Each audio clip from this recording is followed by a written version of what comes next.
All right, we're now recording. Sweet. Let's talk about Ruby's weapons. Now, before I get into discussing the actual design and abilities of the weapons, I first wanted to explain why I think this is important enough to make a 10-page long script about this. If you know anything about Ruby, you know the Red Trailer. It has like millions of views. It is the most revered element of the show, Chris, how and many many of views does the Ruby's trailer fans actually consider it a have? necessity My to watch. phone's dead. Whether Fuck. you actually watched the show or is just a My fan phone's of this dead. fantastic animation I got and you. choreography. Alright, There's bet. something important about the Red Trailer, and truly the other 3 color trailers that we don't ever really talk about. These trailers really don't establish these characters. The characters are featured, You're right, they but don't. these events of these trailers are loosey-goosey when considered canon or not. Hell, Okay, the Red Trailer, just real quickly, has 16 million views. All right. That's it. some of their personalities She was making aren't it even seem like it consistent had with how over they triple actually that. are written in Yeah. the show, if they even get a hint of personality at all. No, really, what these trailers are for are their weapons. Ruby was sold to us as an excuse to see cool weapons killing cool things in cool battles. The interesting characters wielding those That's a weapons gross and the story setting up those oversimplification, fights though. is the reason we keep That's a watching very the show. But we can't oversimplification. pretend that the idea of Even seeing in death Volume sites 1 chopping alone. up demon wolves wasn't what Yeah. actually sold us on Volume this 1 concept. sold me more And of the that's not a characters than bad the actual thing, because fights. the weapons truly are Yeah. just as important as the characters. They reflect on the different characters' preferred fighting styles and speak on the characters' personalities. Honestly, Ruby herself puts it best. It's just weapons. They're an extension of ourselves. They're a part of us.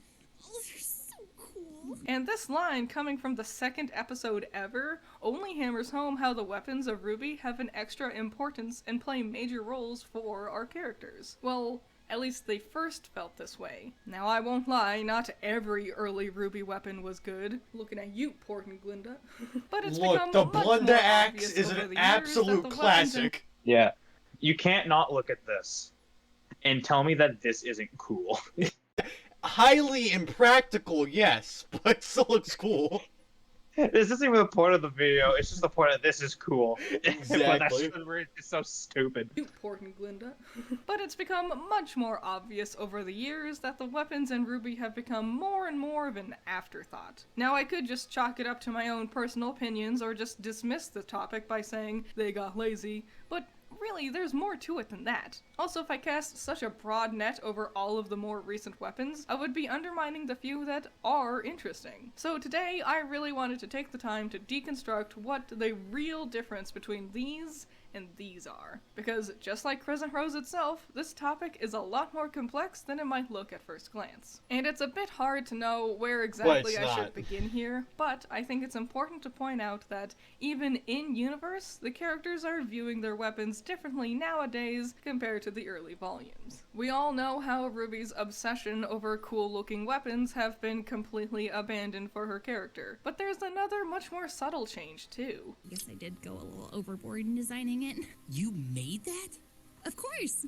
All students at Signal forge their own weapons. To further hammer home what Ruby said about their weapons being an extension of themselves, this line really implies that weapons are a personal, important concept to the huntsmen and huntresses. To, even at such an early age, take the time to fine-tune a weapon to perfectly fit you and your preferences shows us that the very concept of having a weapon carries much more weight than other shows might have. Yeah, there's plenty of fantasy-esque shows with characters who use cool, wacky weapons and whatever, but in the universe of Ruby, it's implied that having your own weapon is some sort of personal adventure. This isn't just a sword Weiss is wielding. That's not just some hammer Nora has. These are their weapons. They made them. They put in the effort to fine-tune them and to make their weapons a perfect fit for them That and statement's them implying alone. that But they then all went through the same this happened. training and stuff that Ruby did. Exactly. No, and that's even dumber because as we knew, or as we know, Weiss grew up at the Schnee household, because she's a Schnee, and the Schnee household works directly with the Atlas Corporation. Yeah. Which means she was trained more so by Atlas than by Olivale. Yeah, so saying, like, I get the point of saying the weapons are unique to the characters, but basically clumping in the statement of not even really a statement, just a generic thought of, oh, everyone made their own weapon is not very smart. Yeah. Now, granted, we haven't done much research into Weiss's weapon. Hell, I forget the name most of the time. Like, Yeah, I you haven't could gonna be lie. wrong. We could be wrong about Weiss, and considering Blake's backstory, she made her weapon, and Ruby and Yang went to the same school, and we know that Ruby made her weapon at Signal, so Yang most likely made Yeah. her own weapon too. Yeah, But it's just Weiss it's just was the fact different that she's- entirely. yeah, it's just the I don't know the just the over the blanket she puts over it saying, oh yeah, everyone made their own weapon. Yeah. It's kind of not factual, but I see where she's coming from on that point.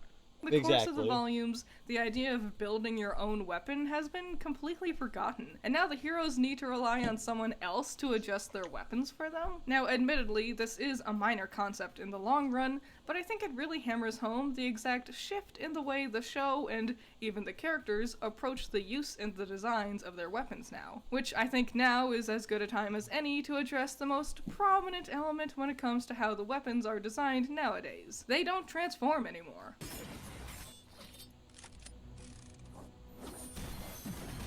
The transformative nature of Ruby's weapons were honestly one of the biggest draws to the show. There's plenty of fantasy stories where characters use scythes and or guns, but Crescent Rose was both. More importantly, the transformations for those weapons felt so real. The way that each piece slid into place perfectly left an impact. The way the blade unfolds, the way that back spear piece extends. Hell, it looks so real that people have actually recreated Crescent Rose with its transforming nature. Now, not every weapon was like this, Penny's strings and Weiss's rapier, etc., etc., but the thing with those weapons were how they played around with their artillery. See, Crescent Rose doesn't just unfurl because it looks cool, but it's because there's different weapons mechanics working together. It can be a gun or a scythe, and the scythe can still shoot bullets. The use of bullets in Ruby's weapons gave it a futuristic pizzazz with its style, and set Ruby apart from other fairy tale inspired shows. But slowly, over the years, those bullets have been more and more rare to see in Ruby's weapons anymore. First, it was a lot of shooting out an element, which, okay, it works for some weapons like Flint's trumpet, but it's a little boring with things like Gwen's staff. And then the elemental aspect started to feel Is more and Gwen's more staff like an really afterthought, shooting and it out, started though? to make less and less sense I don't with the know. designs of their weapons. Like, more but also things counter like Gwen argument- works for some weapons. Every weapon in the universe uses dust. These Yeah. aren't just regular bullets, they're all dust. Yeah, Things like Flint's just going trumpet, back but to it's a little this boring clip. with things That's Doesn't not really really- it's- shooting. staff. It's Yeah, more it- so it- summoning.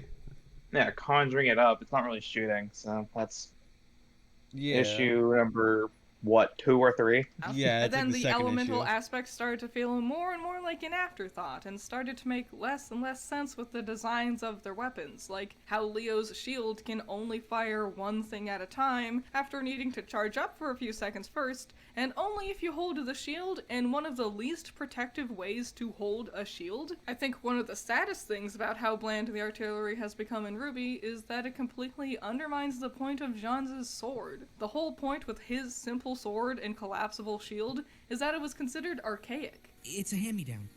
My great-great-grandfather used it to fight in the war. Sounds more like a family heirloom to me. Jean was considered subpar for having such a simplistically designed weapon, but now this is the standard. Hell, not even counting his two Counter different argument, up- alright? This one takes up like 4 spots of its own when it comes to issues. John's weapon becomes more complex throughout the series. But you know what? On paper, if John never develops a character, then you know what? I can understand his argument. The issue is weapon becomes more complex as the character becomes more complex. And as Ruby says in the second episode of the show, the weapons are an extension of ourselves. Just throwing it out there, using her points against her. Yeah, It's very easy As to I- do that.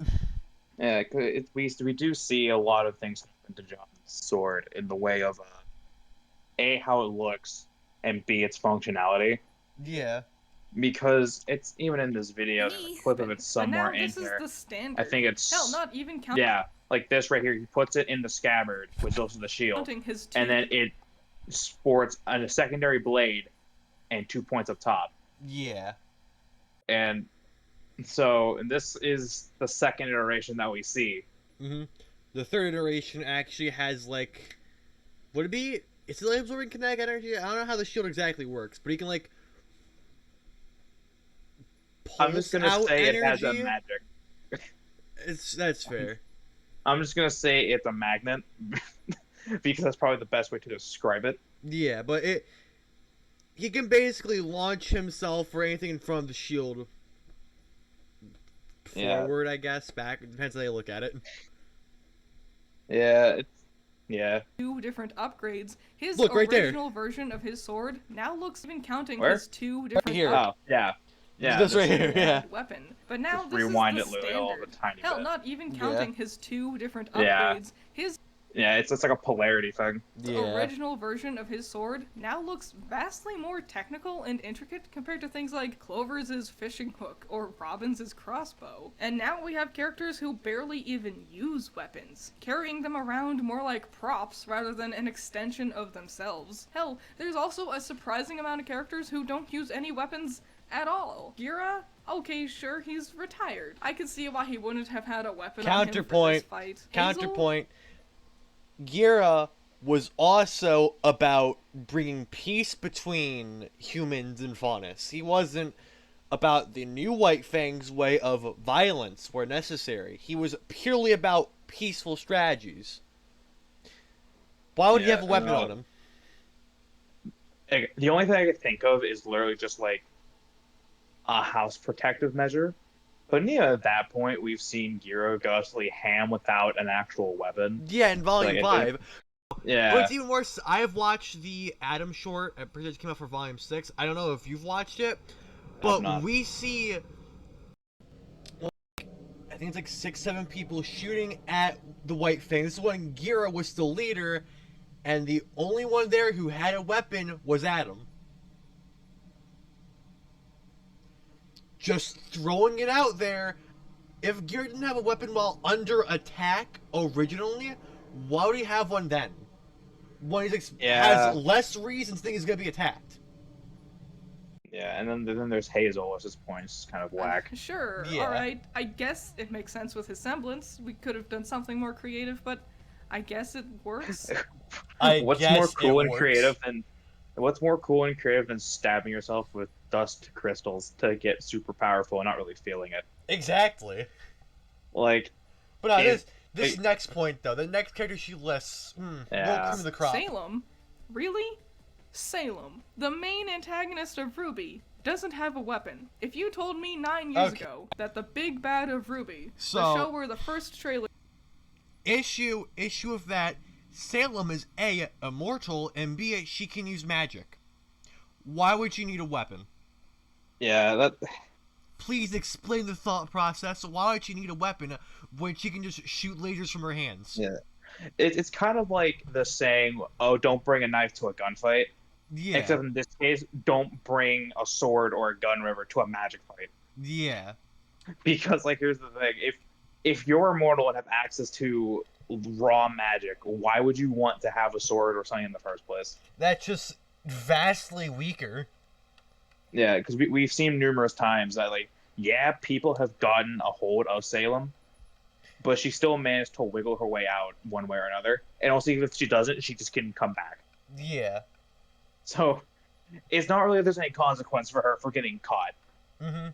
trailers showcase their weapons over everything else, and she doesn't have one at all, I probably would have laughed my ass off over such an ass-backwards concept. But getting back on topic, the transformative nature of RWBY's weapons have all been forgotten over the years. Hell, even the weapons that do transform never even get to anymore. Nowadays, it's either deploy fully unfolded already, or Explain they just that put on clip the though. stock spin No, effect of- explain that clip though. Also, I'm gonna back up a Hell, little bit even longer. the weapons that do So, transform it's never after this even clip. get to This was what, Volume 5? This is we just Volume 4. watched Nora's Hammer come out, and I believe Ruby's Scythe also came out. I'm not going to rewind it just for the sake of keeping it shorter. Yeah, Ruby Scythe came out. Okay. Anymore. And then literally in Nowadays, this it's next either clip, deploy she fully pulls it out And deploys it. and like it's yeah. Like Without the stock spin effect either. yeah, that's another thing that she comes up. Well, another reason she's just not really good because of the stock spin effect. But that's later. pulled it already, Yeah. or they just put on the stock spin Oh, effect never over mind. the character's Mhm. hands and suddenly I mean, they're right technically after. later. safe now. And I think one of the biggest reasons these weapons feel so bland on arrival is that there's no style when they're being presented to us. I distinctly remember everyone's weapon introductions for the first 3 volumes. Even if we ignore the color trailers, each weapon had an impact. We lavished over watching their weapons unfolding for the first time. We stop to only take a second to stare at their weapons, to enjoy the way they unfold, to see the intricate details of their designs. Then, first thing after each weapon gets deployed, it's something awesome. We took the time to really introduce a character's weapon, akin to introducing a character themselves. Nowadays, not really. Vine used his weapon once. He actually has a weapon, and he used it briefly in that one fight. Can you even remember how it looked? What move did he even do with it? The first time we saw Harriet use her bracers, it was this shot against the Ice Gygus. It deploys really quickly, and we linger more on her face and her semblance rather than her weapon. Really, it gets used, but we don't highlight it in any way. So much so that, psych, I've completely lied to you. Haha, did I get ya? Because this is not the first time Harriet uses her bracers. This is. Damn it. Blake, stand back. Yeah, that was it. A whole 4 seconds in a dark cave where she did one simple move to accomplish a very simple task. Something I'm pretty sure Yang could have done as Okay. well. And then it's over. No, pause it. I want you to say what you said the first time we watched together. What? Oh yeah. So in this clip, that's a pretty thick wall of ice, correct? Yeah, it's either a pretty thick Now- wall of ice or it's Yeah. a slightly thinner wall of stone. Yeah. So it's either stone or ice. Either or, it's still a strong material. At least if it's ice, it's strong enough because it's thick. Yeah. Now, as far as we know, Yang's semblance, she gets more power based off of the amount of damage she takes. Yeah. And here's the thing, right? hmm What would be the point of Harriet going, hey, Yang, try and break this, right? And then having it not work. Then Harriet I- punched Yang to boost Yeah. her semblance to then hit the wall when Harriet could just do the work herself. Exactly. Because, like, here's the thing, right? Yes, Yang is already strong without her semblance and stuff like that. Yeah. And yes, she has shotgun gauntlets. But here's the thing. How many times do we actually see her attempt to break strong material with her fists? Not often at all. The Yeah, only and- clip I can think of is not even the actual show, it's from the Chibi show. Yeah, so it's like... So, and then Harriet doing it, she has bracers that, if we're going off of basic science and the way it looks, kind of an exoskeleton, it helps alleviate a lot of the weight and a lot of the power needed to put in the amount of damage needed to break that thick wall of ice. Yeah. Also, coming from the So- name Bracers, it's actively bracing her arms better for the impact, reducing the amount of self-damage done from punching the Yeah. wall. And then this brings up the point of, why not just have Harriet do it anyway if it makes more sense? Exactly. Instead of, actively going out of her way to literally just possibly severely hurt her teammate just to have that person break the wall for her. Yeah. And, like, maybe I'm bringing too much into it. Maybe I should be applying real-life science to a show. But no, but she makes this point in other things, saying how based in reality the show is. Yeah. So like, I us feel like using I'm the justifying real life it. science behind it, just once Yeah, I'm use other justifying real it. life things to make her points valid. Yeah. And we don't cut back to her until after seeing the kids play with their weapon upgrades and Marrow does his thing. No wonder this punch feels much more like her weapon's introduction, because she actually got to do something. When Ruby first started, I was always on the edge of my seat whenever they introduced a new character, because I couldn't wait to see what their weapons would be. But now, hell, their weapons barely seem to hold any impact. There's no style, no cool, flashy move to highlight its abilities. Hell, they don't even use the weapons for, like, anything. One of the most fun aspects of Ruby was how they would use their weapons during non-combative reasons. Nora's hammer reveal wasn't to hit an enemy, it was to launch them across the gorge. Pyra's weapon reveal was to save Jean from falling. Even little things, like Ruby using her scythe to play with Zwei or hang up the curtains, to further hammer home the concept that these machines are extensions of these characters. They use them in unique ways, even if it isn't to kill an enemy. In fact, a lot of the weapons' use was to help a character with just moving around. Bullets launch them places, Blake's ribbon is used to swing under the bridge, and we don't see that anymore. Okay. Explain Volume 8. Explain the finale. Yeah, literally, Volume 8, we see Blake literally try and get Yang's leg as she's falling into the abyss. Yeah, and we see her try to use it to save her and Ruby before Cinder snaps the ribbon.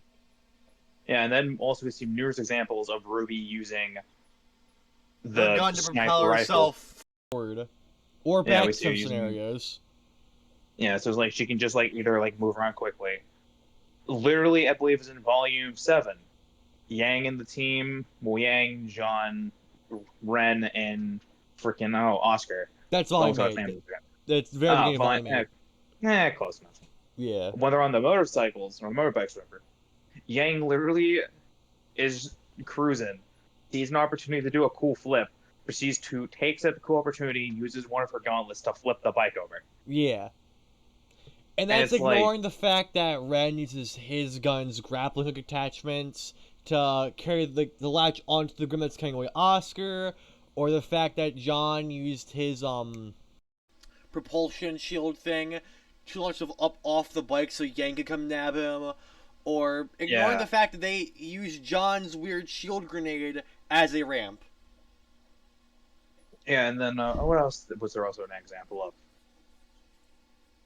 I'm trying to think. There's probably more. I'm just blanking on it. Yeah. But like, that's in the bunks in many ways. Now the characters can effortlessly fly across the battlefield all on their own, and weapons only ever get deployed in the middle of combat. There's just a distinct lack of creativity when it comes to these things now. Not just with how they transform or how cool they are when they first get used, but like the actual weapons themselves. Earlier, I mentioned Flintz's battle trumpet, and I bet at least a few of you snickered to yourselves over the ridiculousness that someone actually used a trumpet to fight monsters. But here's the thing, as silly as it sounds, you still remember it. It's a wacky, creative concept, and honestly, I think these unconventional weapons are some of the most interesting. Neon has glow stick nunchucks. Neo uses an umbrella to fight. That bitch fought with a hoverboard. That's so cool! But more importantly, it's not that these are just out of the ordinary weapon choices, it's how they use them in actual combative use. For example, let's look at Clover's Kingfisher, which is probably one of the most unique weapons from current Ruby. It's a fishing hook. That's pretty interesting, but things quickly go downhill when you realize just how blandly he uses it. Neo's parasol isn't just a parasol. It acts as a shield. She uses it as a battering weapon. There's a hidden blade in the handle. Despite appearing to be just an umbrella, it's still very much a weapon. One perfectly designed to match Neo's fighting style. Kingfisher is a fishing rod.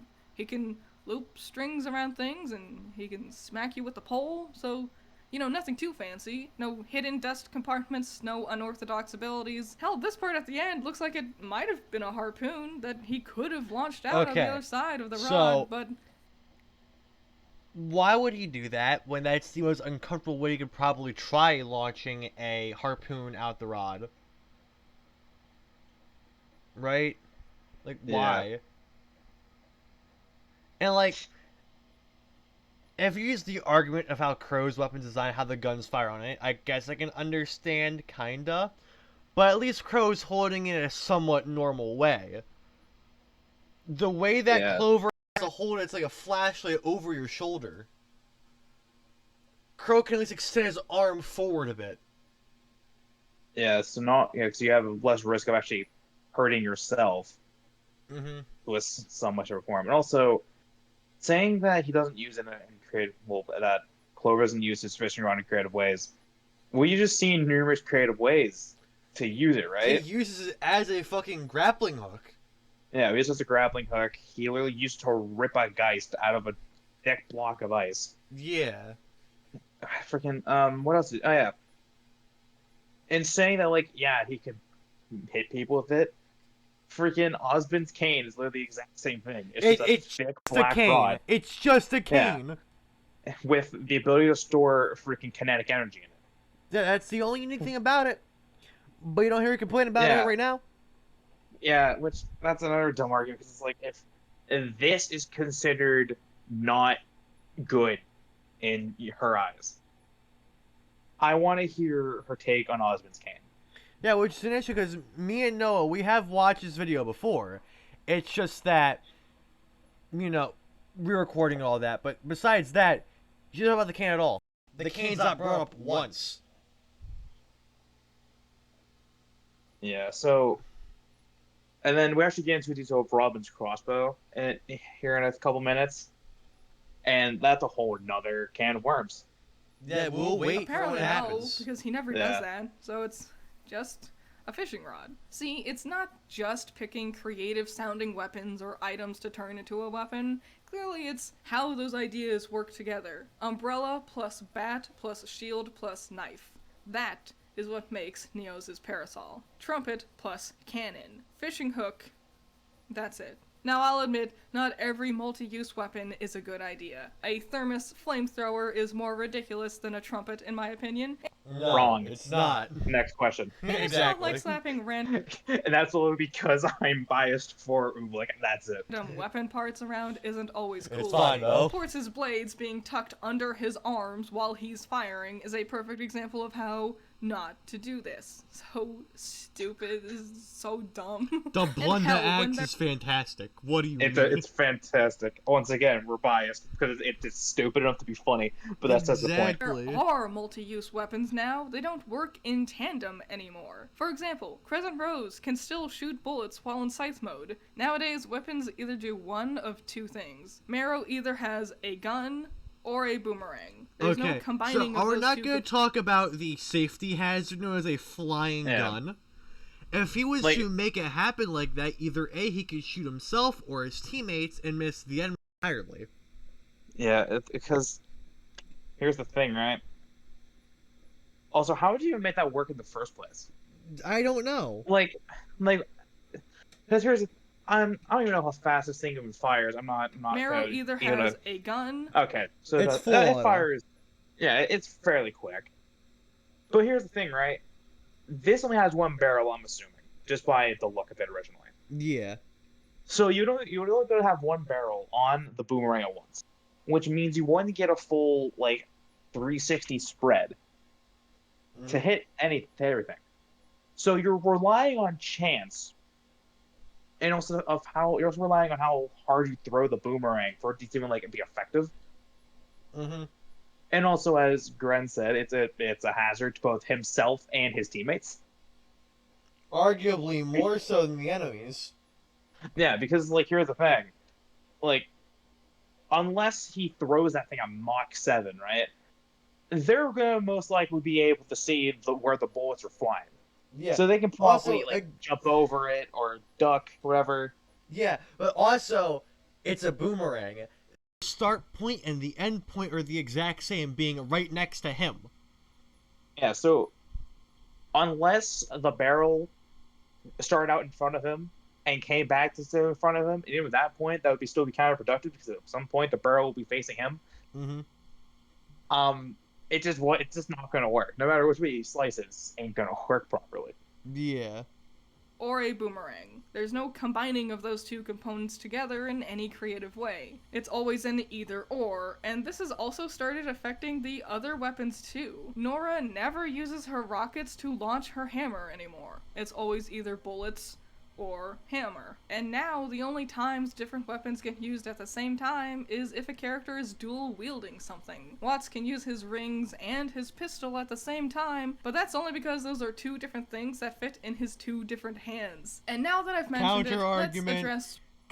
The way to build the shield around the pistol to work the way that she wants it to means the barrel would still be revealed, which means if Ironwood in that scene shot the pistol barrel dead on, there would be no more shield and no more gun.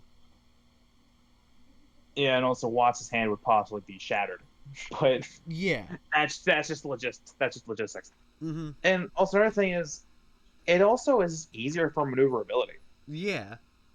Like you don't have to have the shield tied to something that you're gonna have in a fixed position, right? Mm-hmm.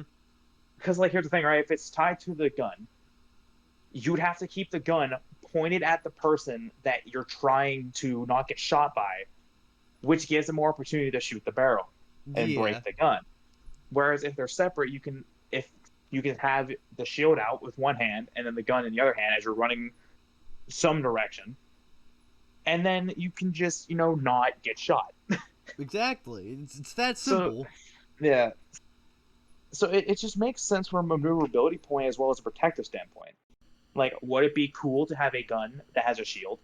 Yes, we've seen it in video games all the time. Look at Rainbow Six Siege and Blackbeard and his freaking scar with the freaking top-mounted face shield. Like, it's a thing that's been worked with before. It's just in this context, it doesn't work. Ruby's Exactly. guns. One of the show's catchphrases is, "It's also a gun." But funny enough, that really undermines the exact creativity of this concept, because Crescent Rose isn't just also a gun. It's a specific gun. It's also a customizable, high-impact sniper rifle. That's a very specific gun, and you can tell that specific gun was chosen for Ruby if you pay attention. The others' gun-like qualities are also specific for them. It's not a gun, it's a grenade launcher. It's not just a rapier, it's got the barrel of a revolver. This is not a gun. It doesn't shoot bullets or anything, it shoots dust. It shoots pure bullets. dust. Yeah, so that argument right there is already null and void. But that's not the point. It's not any old bullet coming out of those gauntlets. They're specifically shotgun shells. If you've spent literally 4 seconds playing any video game that features variety of guns, you know that these are different guns and they can have huge differences. And that's really important. You want a slow firing rate but extreme accuracy? Pick a sniper. You want a big area of impact but short range? Pick a shotgun. Hell, even just different kinds of pistols. Pause that right now. And actually, you should bring up the pistols, which is what I want to talk about. Different weapons function differently in different games, as you could probably expect, because different engines and all that. But I'm going to use a great example here. Exactly. Great example here, Fallout 4. I've been playing that a lot recently, so I would understand what I'm talking about. You can turn the first pistol you find in the game into a mid to long range sniper rifle. Now, explain to me that this is both counteracted to our point and it relates to the point we're trying to make as well. But not every weapon can function the same, because that pistol, while it's kind of functioning like a sniper rifle, yeah, absolutely. But then you could get an actual sniper rifle in the game, which would outclass the pistol in damage. And definitely range, and probably accuracy too, because the pistol was designed for that long-range combat.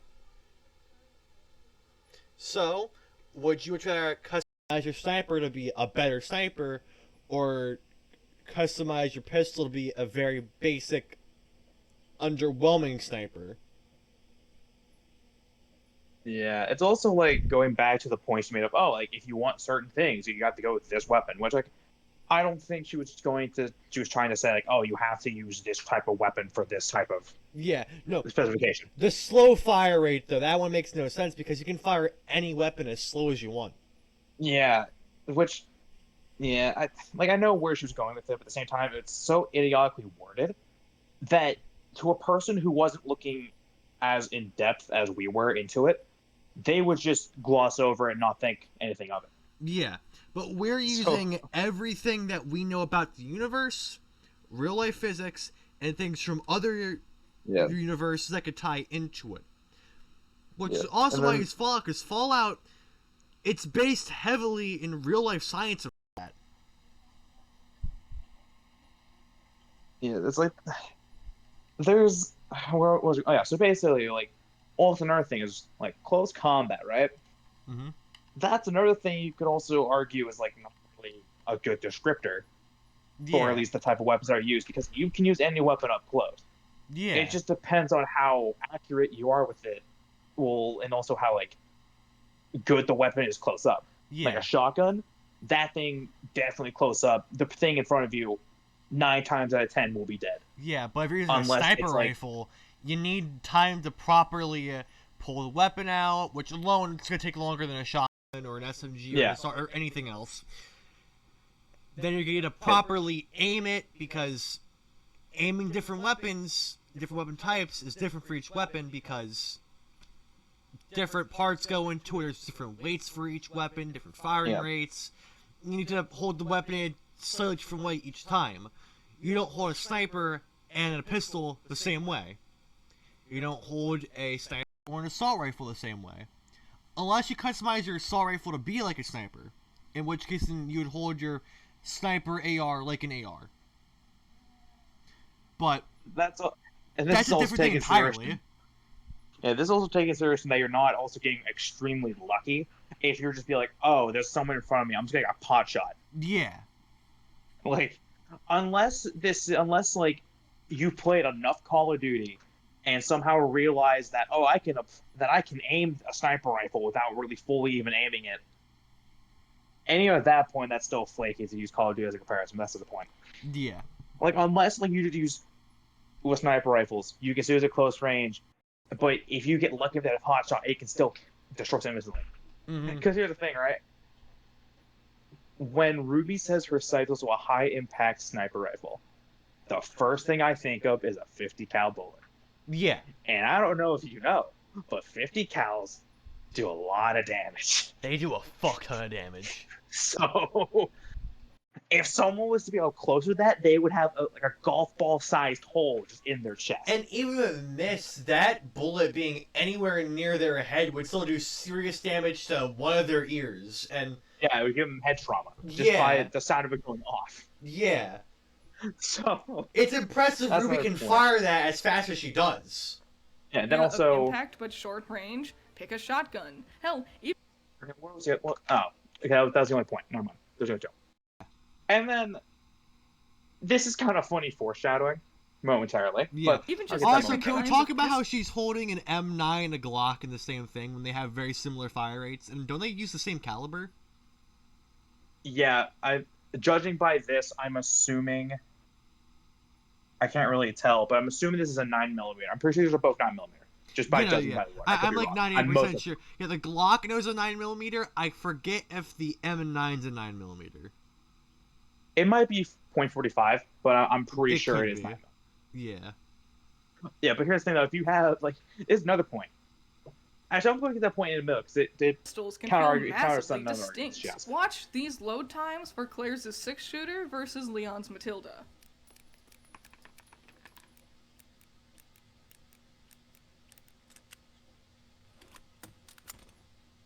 The speed, the amount of bullets, the strength of the impact, and believe you me, I really don't know guns that well. But even I know the differences between these artillery types can greatly affect your combat style. Which is why it's gotten to be pretty disappointing how the world of Ruby now only ever seems to feel like one bullet gets used, the same bullet.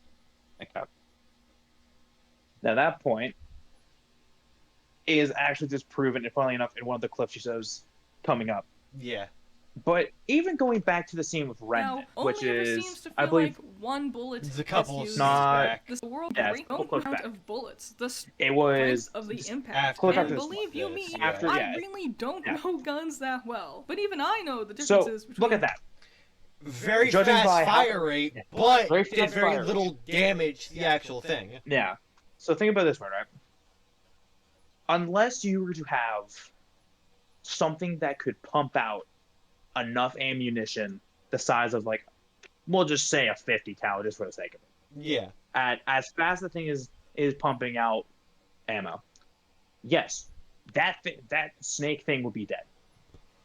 But also, you got to take this into consideration. Firing things quickly causes heat. Yeah.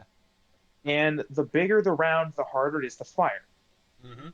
Which is why full auto weapons or really high RPM weapons tend to use a smaller caliber. Exactly. It helps And then- prevent overheating in the weapon. Yeah, and also causes it to not, explode and cause damage to the user. Yeah. These artillery So types saying can that greatly this feels the same as this scene here, where affect your this guy literally has combat. recoil from getting hit with a shotgun shell to the chest. Yeah, and not only that, but we see Yang's another shotgun shell to push her elbow back into his chest, and uses both shells from both gauntlets to turn herself around her feet to kick him twice. Yeah, so saying that, seeing somebody literally recoil from the hard-hitting shotgun shell compared to Ren's dinky little bullets hitting a snake that's 10 times his size Yeah. is idiotic. It doesn't make any sense. Not only that, but also Ren's currently moving. We don't know how many shots he's missing. The guns are constantly being realigned. Yeah. So it's also it's like comparing apples to oranges, right? Mm-hmm. Like one's a little more sour than the other. One's a different color. One does a different thing better than the other, right? Yeah. I don't think you'd want to have oranges in an apple pie. Because you would. Like, exactly. So why would you want to even put shotgun shells into a full, like, a really fast firing weapon like Ren's pistols? Yeah. Because also the thing, this is I don't think we brought this up originally, but the recoil from the weapon itself. We did not bring that up, actually. You're right. We didn't bring up the recoil. So, because, like, think about this, right? A shotgun shell is how big, right? It has how much powder in it and how many pellets in the actual thing. Now, depending on the actual round, either being a slug round or whatever. Buckshot or, you Yeah. know. So that could depend on different things. But generally speaking, a shotgun shell will have more recoil to it after getting launched. Then Compared whatever to 29 caliber whatever caliber Ren's weapon's using. Yeah. So, and we can see now, Well, granted, this is an anime. and I know the differences between There's not much these recoil artillery going on types here, can if any. Yeah. greatly affect But your we can see combat in this, style. there's a little bit of recoil, not really from the weapon itself, but from the guy who's getting hit with it. Yeah. But like, logistically speaking, if this, with how much stuff is based on reality within this show, it's safe to assume that even though it's not animated, there's still recoil in a sense. At least the animators are considering it to an extent. Which actually, I actually said about there actually is examples of recoil being animated, which is actually in a Which is why scene it's upcoming. gotten to be pretty Yeah. disappointing. Look how at the Nora's world of weapon. Ruby If you affect your combat style. if you're to which is remove why the it's smoke gotten to be effect- pretty disappointing how the world of it Yeah, like- recoils back a bit. Yeah, and then also greatly Yang, I affect your think combat also style, which is why it's gotten to be There's a little pretty bit of recoil with disappointing Yang how as the well. world of Yeah. Ruby now only ever seems to feel like Ruby has one no bullet. recoil because her weapon's mounted to the ground because of the sight. Yeah. Now, so there could be an argument made that with the amount of training they go through, because, it is an anime show, Yeah. they go through how much training that could benefit them in great ways. They could just be able to mitigate or just any recoil possible. Yeah. Because if we're going off the logic that the weapons were specifically crafted for that person, it would just make sense. Exactly. So, but there's still a tiny bit of recoil, which leads me to believe that not every bullet feels the same. Mhm. And I'm going to get to another reason why later, Gets used but I just the want to get same the rest of this. bullet. It's just some generic thing for every gun to shoot, with the same reload times, and it has the same impact, the same pros and cons, and now every single gun in Remnant Look, is that gun had exactly the recoil. same. Look, there's more So- recoil being But shown. there's another much more subtle change. Did I? Oh, I actually Oh, you went back to It? the very beginning. Oops, my bad. Amy, there's no creative No, too far. feels this Where is it? No, back up a lot. Here it is. element is Right here. This scene here. Just watch the difference between Ren's pistol and Crow's fire. exactly the same. There's recoil here, is wheeling back and forth.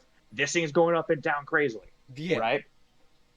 So, saying that they feel different and they don't hit the same is not a good point, because the amount of times we see it hitting differently and doing things, right? Yeah. Also, in this scene, they're shooting the back of that giant mech robot, like, shield generator Volume thing. 6. Yeah, they're trying to Yeah, destroy when the they're shield trying to steal the generator. airship. Yeah. That's now. If we're now, I'm going to assume that the mech is very high-end Atlas tech. Just assuming here. Yeah. It's an Atlas military base, so it makes sense. Exactly. So if Yang's arm, right, can withstand blow after blow from certain things, right? Let's take the fight What's not- with Yang and Blake versus Adam, for example. Yeah. Do you Like, see who's how not to say? damaged her arm comes off in that? Yeah. Like, who's to say that it's not made of the same, if not a very similar or stronger material? Exactly, because as we hear in Volume 4, when Ty comes home with that arm, he says this is state-of-the-art Atlas tech. This is the best shit that they have currently. Yeah. So, imagine this, right? We have a very fast-firing, very high ammo capacity, very high ammo capacity weapon, with a weapon that is practically a double-barrel shotgun, shooting the shield generator with how many rounds, right? Too many to count. Exactly. So is there a case, and there's also a case to say that there's probably too much ammunition going on, and that's There is a not case true. for that, but yeah, it's not the current argument. that's neither here nor there. My point is, it makes sense as to how they managed to destroy it quickly, right? Mm-hmm. Because it was only like this scene for like a couple seconds, and then like the shield was down. Yeah. So putting normal logic to it, it makes sense to have a couple shots from a very high impact shotgun-like object, and many shots from a small freaking Handgun. paper puncher of a weapon, like hole punch weapon thing. Mm-hmm. So it makes sense. And they don't. they Too feel long different. rifle. Yeah, Maybe Probably. that's why there's suddenly been an influx in characters who don't use bullets anymore. Instead, they just fire off that one element or an arrow or something. It's to the point that, despite the fact we can Speaking see of knockback, this scene right here. and Watts are carrying vastly Or different she weapons, skips it. they still fire the exact same way. They still react to their Okay. bullets. right there. Exactly. Vastly But different no. weapons. Okay, they so still fire counter the- argument. We know to talk a lot about this one. They're both using revolvers. exact same Yeah. way. Like, They still react to their Just- bullets the same. They might as well be the if I can exact get a good same. picture of them, this is fair good enough. So, are they different designs? Yes. Yeah, they're very different designs. But- One's Atlas the thing Tech, is- one's Watts made. The thing is, just judging by the look of it, the cylinder in this revolver compared to the the size of the ammo within the cylinder compared to the ammo in this cylinder, they look very similar and are the exact same. And while yes, you may use the argument, but the cylinders are two separate sizes. Watts has two cylinders in his revolver. He has them overlapping each other. Yeah. So And also, we had to fill out the window size of cylinder doesn't always equate. to caliber To- size. Yeah, like think of a drum magazine for like an AR. It still holds the same size ammo, but it holds more of it. Yeah. So it's just a capacity thing. Mhm. And it's not really a good shot here, but in close-ups they look very similar. Yeah. And The now, barrel looks it's to be a saying- very similar size, which points towards caliber, but we'll let that yeah, slide. and another thing is, even though one of these looks like the other, this one looks kind of lighter just due to the barrel alone. Yeah. But here's the thing: it looks really heavy in the back. Mm-hmm. This looks pretty evenly weighted. Yeah. So I'm going to say they're about the same weight, but Watts revolvers is it feels probably a little more back heavy just due to all the weight in the back. But that's just Yeah. the point. They're similar weight. They fire a very similar, if not the same caliber. And they're both pretty experienced fighters in their own right and have been using these things for a while. Not to mention, every single person, at least I would see fighting within the Ruby, has an aura. Or in other words, a magical force field. As John That puts can- it in like episode 5, it's a force field. Yeah. So basically, also saying that they don't do the same thing is also idiotic because of the aura, right? Think about it this way: I can almost guarantee you that these two men right here have a stupidly strong aura. Dude, think about it. How long has Watts been doing what he was doing? For years, Like, how since long- even Yeah. before the show started, like years. Yeah, then Ironwood is just insanely good at. He's an insanely skilled fighter. Yeah. So it makes sense that he would have a high aura and high defense, right? So these two going at it with a high defensive aura, plus practically on paper the same gun, and saying that they feel the same, and saying that just because they're the exact same and feel the same makes every other weapon feel the same, is idiotic. Mhm. Because you're taking one. I don't even think you even take one scene from this, but is there an argument to be made that they feel similar? Yes. But once you take it seriously to the aura, it makes so much more sense as to why it doesn't do as much. Yeah. Because there's also another scene. It's in Volume 2 when Team Coffee shows up to help save Vale. Coco whips out a minigun and kills 3 freaking Nevermores. The giant freaking bird grim. Yeah. With like a couple shots each. Literally rips them in 2. Mhm. And here's the thing. Miniguns in real life, they spin fast and they hold a lot of ammunition. Exactly. So that makes a lot of sense of why it just rips it apart. Mhm.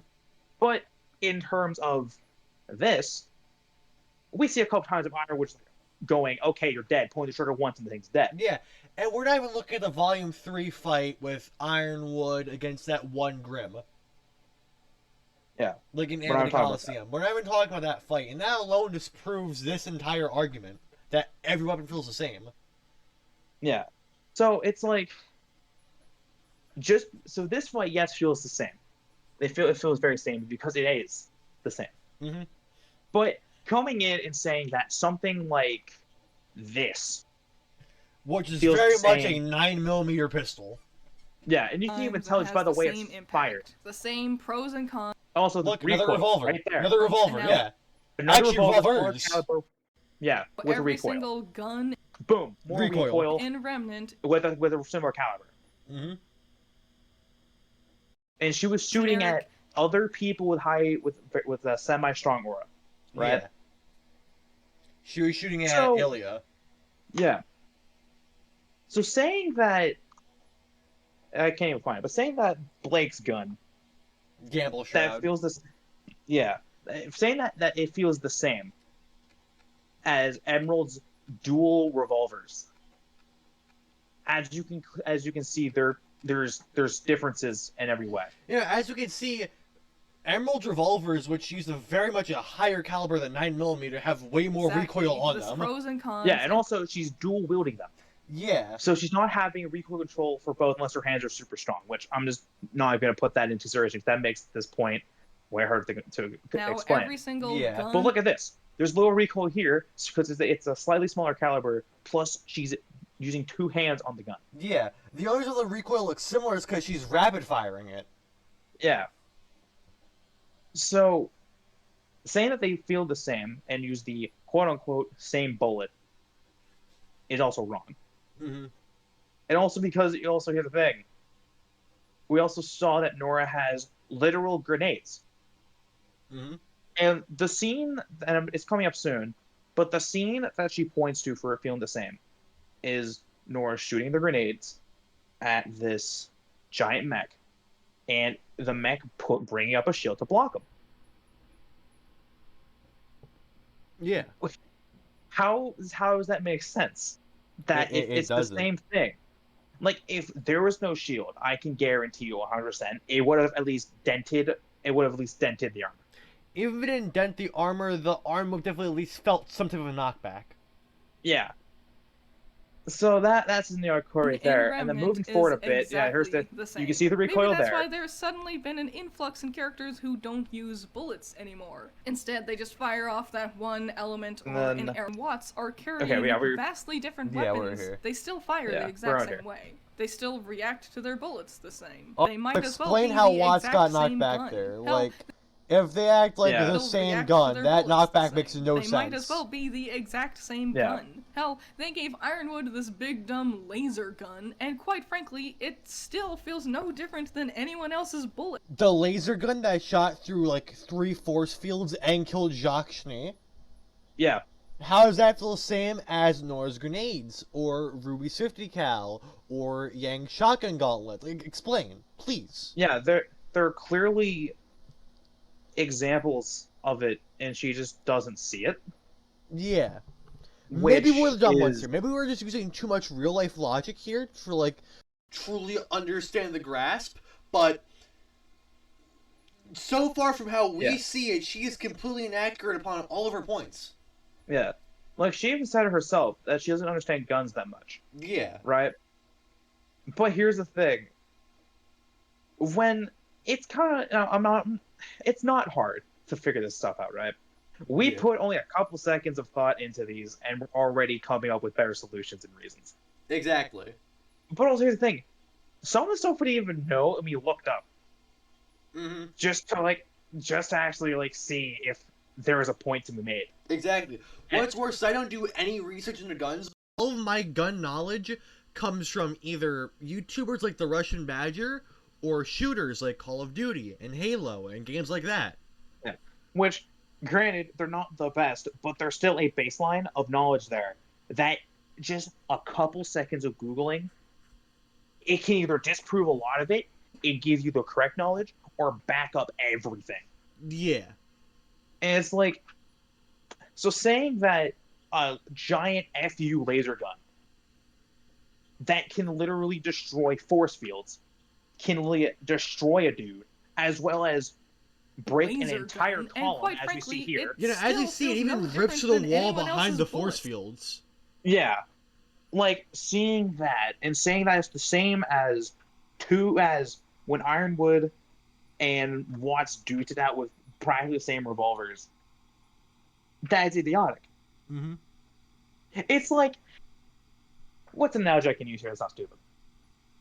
It's like saying that somebody with a stock Toyota Prius is the exact same as somebody with a heavily modified Toyota Supra.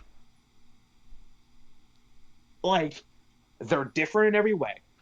Mm-hmm. They're different feeling, they're different shaped cars, different engines, different parts, the works. Yeah. And one's just faster than the other. So, saying that this is the same as this, or the same as this or this, is stupid. It's completely idiotic And also- in every sense. This doesn't even shoot an actual bullet. It shoots a laser beam. Yeah. So, that's another point to even bring that up.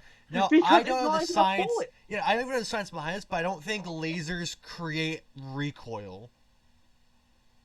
Again, I don't know Yeah. the science behind it. I'm just pulling shit out my ass, but I don't think lasers actually Yeah. produce recoil considering how you make a laser. Yeah. Like, would there be a little recoil? Maybe. But not as much as an actual bullet that has combustion. Not That's like an propelling actual. Like, I'm gonna use Fallout terms here. A laser weapon in Fallout and a ballistics weapon in Fallout have two similar recoils. I'm gonna give them that. They make it feel similar because they're basically at the end of the day reskins. Exactly. But they use there's three different things. You have plasma, you have energy, and you have ballistics. Ballistics being your 10 millimeters, 7.62s, all of that shit. Your lasers being your basic lasers, and your plasma being like, think Halo, think plasma rifle, think stuff like that. Now, Yeah, so this... Continue. as I say, like each thing fires differently. They fire a different projectile, and combustion means explosion. Ballistic weapons use combustions to send the bullet flying. Lasers, they don't need that same combustion to send a bullet flying, because they'll to be fired. That's just how I see it. Yeah, but that's a really good point, because like going back to how they're propelled, one is literally created out of like energy and just sent out the front because it has no other way, has nowhere else to go. Yeah. But like a metal bullet that has gunpowder and stuff, once that hammer hits the back of the casing and it triggers that gunpowder, it combusts, sends the bullet out of the front of the barrel, and that's what causes the recoil, so the combustion. Yeah. So even if there wasn't any recoil, they would still be different in the way that they function and also the way that they fire. Mm-hmm. Like, just imagine this, right? Imagine that we had an AK-47, a pretty famous assault rifle. Yeah. Whatever that shoots. I'm just going to say for the heck of it 5.56. I'm not even sure if I'm just going to say 5.56. I was gonna say 7.62. That's because go back to Fallout 4. There's the handmade assault rifle. Yeah. It uses the AK platform as a base and it fires 7.62. Yeah. So no, let's say 7.62. So his fire is a pretty, an average size bullet Yeah. with no recoil. A laser would do more damage, considering that for a laser to be created, it has to have heat. Something, judging by this alone, I'm going to assume this is big and hot. Yeah, it's definitely gonna produce a lot of heat. Yeah. Compared to an AK-47, just going pew, pew, pew, pew, pew, and only maybe putting a couple holes in something or denting it. Yeah. Like, come on, man. Laser gun, Come and quite on. frankly, it still feels no different than anyone else's bullets. Yeah, it's bigger, greener, and flashier, but really his reload, his recoil, the attack What strength, reload? none of it all just Yeah, what feels reload? the same. The interesting thing about these characters having a bunch of different crazy weapon combos was the notion that they would all fight differently from each other. Weiss doesn't fight anything like Blake, and she doesn't fight anything like Ruby, or anything like Sun, or anything like Penny, and so on, and There's another issue that we both, me and Gren, have with this. She just said that they don't fight differently, and then proceeded to say that they fight differently. Yeah. She makes an argument And doesn't back backpedals it up instantly. and backpedals. Yeah. Like, I constantly made this reference. Not even reference, this just a saying numerous times. Pick a lane and stay in it. Yep. Don't just be like swerving in and out, because it makes your argument sloppy and it gets people to not trust you. If you're trying to be informative and trying to make a critical kind of thinking video, you gotta present it as if this is fact rather than an opinion, Yeah. or at least a well phrased argument. That's So the really issue. saying, She expects you to think that everything on this channel is opinionated. There's not a single piece that's factual. And she creates videos like this, which is supposed to be factual and have evidence, to have a beginning, your 3-body paragraph, closing, and of course, it's supposed to have everything important to its individual aspects. yeah. It's to put it in another way. It's like being given like a prompt, like a writing prompt, of like, oh, which one of these things is better, and then having your conclusion be, oh, they're both equally good. Yeah. Like, And then used to do it all the providing time. no I'm not gonna lie. substantial evidence, though, as to why they're both equally good. Like, the funny thing is, I made that reference because I did it all the time when I had those type of prompts, and after I realized it was stupid, I didn't do it again. Because it just, there's no support. Mm-hmm. So it's basically coming in saying that they don't feel different and proceeding to say the main cast fights differently, the side characters fight differently. They It all doesn't fight support your differently. argument. Yeah, it doesn't support your argument. Instead, it makes you look an idiot. Mm-hmm. Fake. And she doesn't fight anything like Ruby, or anything like Sun, or anything like Penny, and so on and so forth. Even characters with similar styles, or were directly tutored under, aren't supposed to feel the same. Crow's fighting style is different from Ruby's. At least, it used to be. It's not only- No, Okay. it still is. Me and note about this point too in the original recording. So no, you all talk for this one. Yeah. So the point is, Crow trained Ruby, Yep. and Ruby is more straightforward and doesn't really think. And for Ruby lack of a better much more term, tries to create openings rather than how Crow prefers to play more defensive and wait for openings Yeah. to be made for like him. we have seen in Volume 2, I believe, it was the Crow v Winter fight. It's Volume 3. Okay. In Volume 3, when the Crow v Winter fight happened, you can see that Crow was making it calculate this is the attempt. Yeah. He didn't pull out his weapon until he absolutely had to. And even at that point, he still played defensively. Mm-hmm. Whereas Ruby, we've seen numerous times, she likes to be on the offensive. Look at the Tarian fight. She literally tried to hit him while Crow was distracting him. And then proceeded to realize, hey, that doesn't really work that well.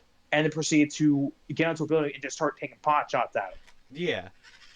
So, like, you can clearly see where they differ and where they're similar. Yeah. But at the same time, they showed Yang training characters with with similar Tai. styles, or were Mm-hmm. Before this training scene happened, Yang was head first the entire time. Didn't really think about a fight at all. Yeah. And then after this training session, she still had that forward, more aggressive feeling. While Like- still playing it defensive as much as she could. Yeah. So there is differences, but they're subtle. Yeah. Here's the thing, right?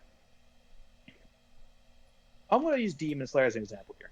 Alright. In Demon Slayer, freaking Kodaki trained Tanjiro. Yeah. And from what we've seen / what we heard about, Tanjiro fights in a very similar way to how Kodaki did, but he added his own spin to it. Yeah. That's how every character is, because Exactly. looking at, going back to Crow and Ruby for a moment, Crow trained Ruby, right? Crow was Ruby's tutor when it came to fighting with scythes. But they have their own flair, their own pizzazz added to their styles to make them different Exactly. enough. And also the thing, Crow in the earlier seasons didn't really use his scythe all that much. Yeah, he was kept it used mostly his to his sword and and his gun. Yeah. Yeah, he only brought it out like once or twice in the earlier seasons, and then he used it a lot more in the later seasons. Yeah, But that's just because people wanted to see him more. exactly. I'm not even going to try to defend that. So saying that they feel the same when it's kind of obvious, it's obviously subtle. I'll say that. Mhm. It's obviously subtle, which is kind of an oxymoron, but that's not the point. Yeah. It still doesn't make sense. directly Because- tutored under aren't supposed to feel the Let's same. turn another clip in here. Crow's fighting style is Look, the Also, think Crow of it v this way, Winter right? fight. Yeah, think about it this way, right? Winter trained Weiss. I'm Yeah. assuming, right? Yeah, And it see, makes because she sense. trained her, right? So it would see Weiss putting her own flair on the glyphs, on the summoning, on the way she plays how to fight, all that stuff. Yeah. So there's another point against it. different from Ruby's. At least, it used to be. It's not only the fact that every gun and bullet now feels exactly the same as each other, even their more unique weapons feel the same too. Everyone's strategy has turned into run straight at the enemy and do a big quick slash. Everyone's defense is to slap their weapons together. Because it's Here's the another most point. basic defense strat you could ever do. Exactly. Like, what am I supposed to do? Here's the thing, right? Block of my Adam gets more arm? powerful. Yeah, Adam gets more powerful with every hit he takes on an enemy with his sword. Yeah. Now, unless I'm Yang and have a robotic arm, I'm not blocking that. My arm's getting chopped off. Exactly. So your Like- next safest bet, the sword. Yeah, or like just something in front of you that can block it. Yeah. So saying that this is generic, I'm not gonna lie, it's generic. But saying that it makes the weapons not unique, it's kind of dumb. Because Not kind of really dumb. you know, because every anime, every show, every game, every piece of fiction ever written, they all use that basic strat of sword clashing and sword as a defense mechanism. And it also adds a tiny bit of tension too. Because we have no clue what's gonna happen after, at least we shouldn't really know what's gonna happen after that walk. Yeah. Now with how generic stuff like that has become, it's easier to predict. But like, even in this scene, right? You can tell they're gonna unlock, and they're still gonna go at it. Yeah. But we don't know how the rest of the fight's gonna play out in terms of the moves they take, the action they do, all that fun stuff. Yeah. So yes, this is generic. It doesn't take anything away from the weapon though. Yeah. Don't In knock on fact- the weapon, knock on the basic style of writing used to help Yeah. portray the fight. It Yeah. all feels very samey. There's no creativity. It doesn't matter. It doesn't need to be creative as long as the fight's good. Yeah. And so if as it Ruby is makes fighting sense. Grim or Harriet Yeah. or Cinder or whatever, it all just feels the same. The choreography, As we saw Grim Ruby or Harriet trying to or block Cinder or whatever, Neo. it all just feels the same. Yeah. The choreography in Ruby has become overrun with speed. Everyone moves like a blur. Characters zip around and their weapons leave no impact. Moves become so fast, it's Do I need to bring up the aura again, or is that point already been made? No, it's just the fact that I love how she complains about how the characters move too fast in the fight scenes. Yet, if we go to Volume 5, suddenly they're moving too slow for the fight scenes. And, like, Volume Yeah. 4, like, oh yeah, they're probably too fast fights. Like, make it make sense. Please. Yeah, and there are other videos where she says that the fights are bad because they're slow and sloppy or whatever. But this is But they're also argues against it, saying they're bad when they're fast and accurate. yeah, like the thing is, this is another issue that we have with it, is the fact that she tries to put out too many points of views when she doesn't agree with one of them. She doesn't agree. She doesn't try and make it seem like that she agrees with any of them Mhm. because she doesn't, right? Yeah. So it's like, here's the thing. Yeah, the fights in 5 are slow, but think of the final fight at Haven, right? Yeah, the final fight that had, it was Raven versus Cinder, two of the maidens going at it. That fight was pretty quick, Mm-hmm. but it was still slow enough because it kind of had to be. Exactly. These are fast because they have to be, Mm-hmm. in a sense. Like, the thing is, let's think about, even before the maiden fight in Volume 5, the reason why it's kind of slow is because we have how many characters fighting how many separate battles, having how many separate conversations. At least, like, 4 to 5 battles. At least. Yeah. It has And to it be at feels- least 2 people per battle, obviously. Yeah. And if it's as fast as this, we don't get a lot of the detail that we need to understand what's happening or why it's happening. Also, another don't- thing, it's easier to animate slower fights, right? And also, looking at Volume 5 alone, these characters have been traveling for how long again? The characters resting at Mistral was only for about, I'd argue, maybe 2 weeks to 2 months. Yeah. And considering they're traveling for ever since the beginning of winter, as we see at the end of Volume 3, and it's at least spring, probably heading to summer. Yeah. These characters are tired. Yeah, so by the time they get to Mithril, they're tired, they're worn out. All they want to do is relax, Yeah. which they get to relax in numerous episodes. But the thing is, they're also, and that's another point that she brings up in another video, is how Volume 5 is just basically filler because all they do is just sit around and do nothing. Even though Which they that's a very big much... time. Could you argue it's filler for that reason? Yes. But this is very influential Yeah. nothing, as she puts it.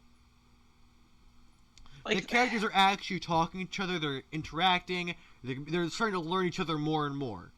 also, another thing is, within the training sessions they broaden their skill set, which in turn they used in the fights for 7 and 8, or anything after 5, really. Yeah. And, after they got the rest that they needed, they were able to speed things up, and they were able to incorporate the things they learned and incorporate that into how fast the thing goes. Exactly. And also think about it this way, right? Tyrion and Crow. Crow has been in the Huntsman field for how long? Tyrion At is- least like 20 years. Yeah. And Tyrion is been working as an assassin, or whatever he was, or technically he is. He's For how a long? convict. He's Yeah. been years. So they both know how. So here's the thing: them being insanely fast in this fight is justified because of their skill set and how long they've been doing it. Yeah. Like, you could make the argument that Crow should be slow here because he has a giant sword, but once again, if we bring back into the thing of the weapon was designed for the person using it, that gets mitigated or negated, wherever the word is. Yeah.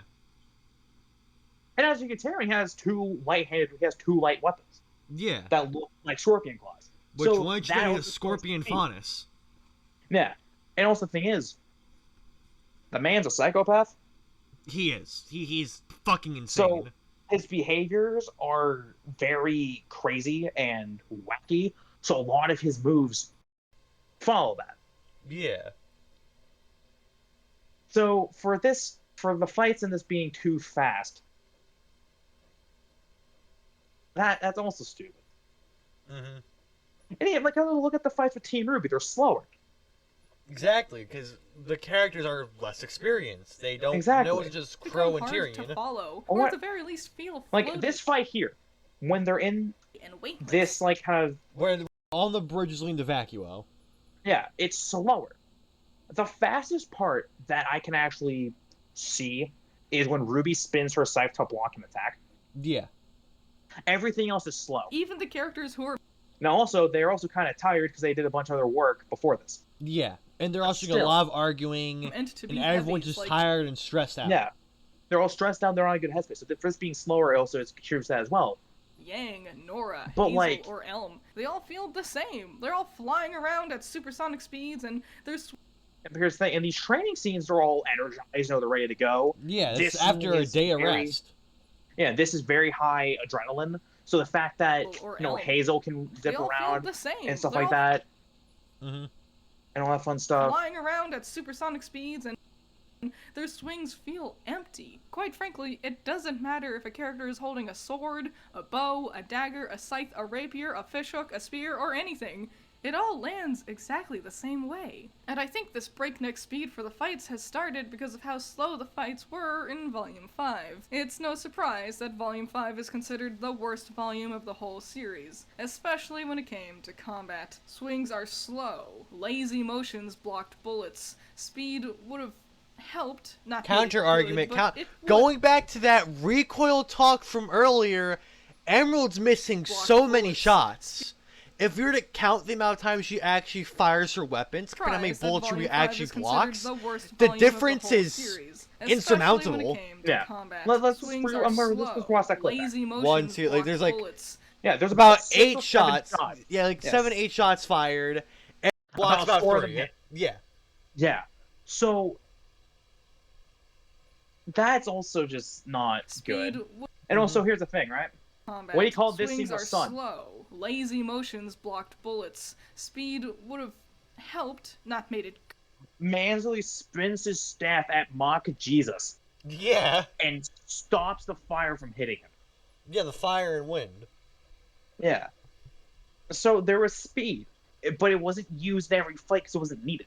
Exactly. They only use speed when necessary. It's like when I said to you about the characters. They don't use characters unless they're needed for the plot. Exactly. For example, Neo, she was written out the show for volumes 4 and 5 because she was unimportant. There would be no including scenes of her in the show, because that's gonna break the pace up even more. Yeah. And as we know, apparently people can't enjoy just a slower pace shit. They have to have fast paced, high octane action all the time. Exactly. So having that break up the pace for volumes 4 and 5, especially 5, because 5 is the biggest biggest thing when it comes to this, which I don't understand why. That would ruin the pacing. And the same applies to fights. They don't use speed unless necessary. They don't use strength unless necessary. They use a combination of both until they need to see the exact opposite reaction, I guess. And it's actually kind of funny. It's kind of funny that you bring up strength and speed used when necessary. Literally, there was a talking point about strength when Tai and Yang were fighting. Yeah. Like, they were sparring. Saying that, like, yeah, you're strong, but you're not thinking or something like that. Yeah, he's like, you're strong, but you're not using your head. Like, so, the different, like, here's the thing that I also, you see, it's right. Even with freaking Emerald trying to shoot Ruby, she was going how fast? She probably wasn't even thinking about where she was aiming. She was probably just pulling the trigger and hoping one hits. Yeah. And sure, it looked slow, but going back to the whole weapon thing, firing differently. Rounds per minute. Mm-hmm. And that RPM's only doubled because of the fact that she has 2. Exactly. So, only judging 1, it's like at least a second or 2 between each shot for one of them. And we have seen Ruby block bullets countless times at this point in the series alone, nonetheless counting everything we see afterwards. And also, she's already experienced with blocking shots. She can spin her staff very quickly to where it blocks almost everything. Mm-hmm. So, like, yeah, the fights were slow. But, like, how... Also, I love how this actually came up, because how does this relate to weapons? I don't know. I genuinely do not know. Like, how? Like... whole series, especially when it came to combat. Swings are slow, lazy motions blocked bullets, speed. Well, how does this equate to the topic of talking about the weapons? Not made it good, but it would have helped. I don't know. Hide some of their animation mistakes and ugliness. That's why the maiden fight under Haven is considered the best fight in the volume. That's why the maiden character's there. Now it seems like they've overcorrected and every character zips around. Every character displays feats of incredible motion and speed, and not only does it undermine Ruby's whole gimmick of being fast, but it also... Even though it doesn't really equate, like, it doesn't work with the topic at hand, how does everyone being able to move fairly quickly in a fight negate Ruby's ability? Because Ruby's semblance allows her to break herself down to the molecular level and move at Mach Jesus. Yeah. It's even explained, like, Penny explains it literally in the show. Yeah, in volume 8. Volume 8. Which, speaking of this, going back to how she doesn't just pick a point, I'm pretty sure it's in this video, right? She, like, where she goes, oh, if you just pay attention to the show, you understand how it works. Yeah. Right? Is this what I'm pretty sure every weapon feel the same in battle. Even if a character really does something unique with their weapons, some cool move or some interesting combo, I can't ever see it. It zips across screens so fast, I just can't keep up. No wonder none of these new weapons hold any impact on me. I never even really get to see them, even when they're in action. And you know what? I'm honestly willing to forgive all of that. Every point I've made throughout this whole video, I'm willing to forgive. So a weapon doesn't transform? Okay, fine. So it's a boring weapon choice? Whatever. It's not fun in combat? Honestly, who cares? But the one thing I can't forgive is how boring they all are. Like, visually. Their colors, their... This is where we see one of the worst artistic designs I have ever fucking seen. This is where I get to have a little more fun with this video. Because this is where... This is where even putting a tiny bit of thinking into anything would make a lot more sense. Yeah. Now, how many top military personnel, how many top groups like that do you see that have flashy, uniforms or flashy weapons. And we're talking about like Call of Duty flash, because that's what we see here. Yeah. Like, here's the thing, right? Almost no military allows super flashy, super fun looking weapons, right? Mm-hmm. The max that you could realistically do for a weapon in terms of cosmetics is maybe add an attachment or two here, or maybe like a sight here or foregrip there to enhance the performance of the gun, and then maybe add like a keychain and like a couple stickers to the gun. Yeah. That's about it. Now look how she says they should redesign a military personnel weapon. Yeah. So this is this guy. This is the boomerang guy. This is the guy with the gun, the boomerang. Yeah. Just watch how this goes from looking like it belongs to a military guy. Styles, that is what I think is Bracers killing the Oh, it's not even this part. But okay, never mind. visually, We're ahead. their We're ahead colors, of it. their styles, that is what I think is really killing the weapons in RWBY as the series goes on. I talked about how bland Harriet's bracers are. Ah, yes, bland. When they literally And- come out of her back. Yeah. Right? Well, let's compare those to Yang's gauntlets. In essence, basically the same concept. Okay. Except not. In essence. Harriet's bracers don't even fires, like, don't even function as a firearm. Exactly. But here's the thing, though. You have to think about it this way.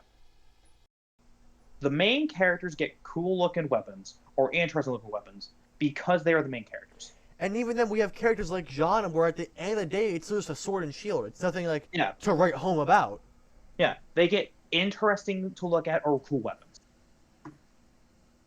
So, why would you give a side character that you only seen for maybe a volume or like 1 or 2 volumes at max? Why would you give them a super cool, flashy weapon when they're not that important? You know why they gave Sun a super cool and flashy weapon? Because he's an integral character to the plot for the first 5 volumes of the show. Yeah. Like, he's a returning character that comes back over and over again. Mm-hmm. He is one of the main supporting cast members that comes back constantly. Like, you even think of freaking Professor Port and Dr. Oobleck's weapons, right? Mm-hmm. They were pretty cool. But they weren't flashy, and they weren't that amazing. Exactly, Right. And we only see him for the first 3 volumes. And Yeah. even then, we don't even see Oobleck till the very end of Volume 2. Yeah.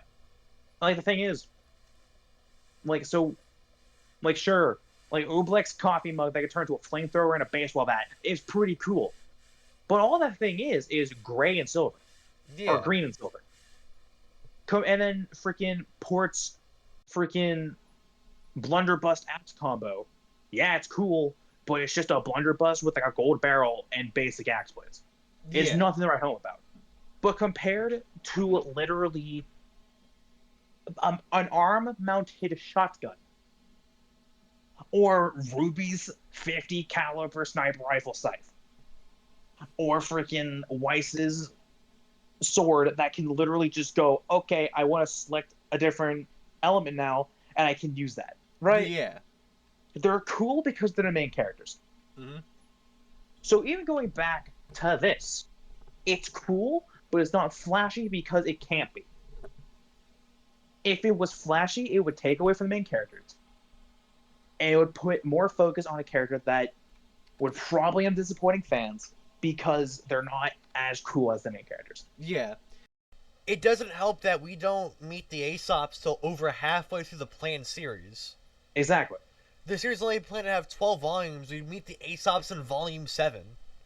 Yeah. For their weapons, right? But look at that. So Bright, highlighter, yellow. Not only do they draw your eye to the fun part of the combat, her weapon, but it also matches the rest of her aesthetic. The yellow that point right there matched the rest of her aesthetic. How does this not match this? Exactly. How does the gun not match the person? Please explain. Other than it's a slightly different shade of blue and a slightly different shade of red. That still fits with how the gun's designed. that is what Yeah. And then this is Tyrion's weapon. This isn't Tyrion's It's a- weapon. This isn't Tyrion's weapon. Tyrion's weapon is Oh. mounted to his arms. I meant This is Yeah, that and- bitch that breaks Weiss's aura in Yeah. Volume 5. freaking oh, what's her face? I Umber. forget her name, but It's cool. supposed to be the Spring Maiden, Yeah. quote unquote. Sure. So like this here, right? Like judging by that character alone, this works, right? Just judging by the people that she spends her time with, this makes sense. Yeah. Going if it's And Harriet's bracers. Harriet's bracers right here. This is one of the perfect examples as to matching a character. The blues are almost the exact same. The whites and the grays match the white perfectly. And then the red accents are just good and cool because those are red on the actual uniform. Yeah.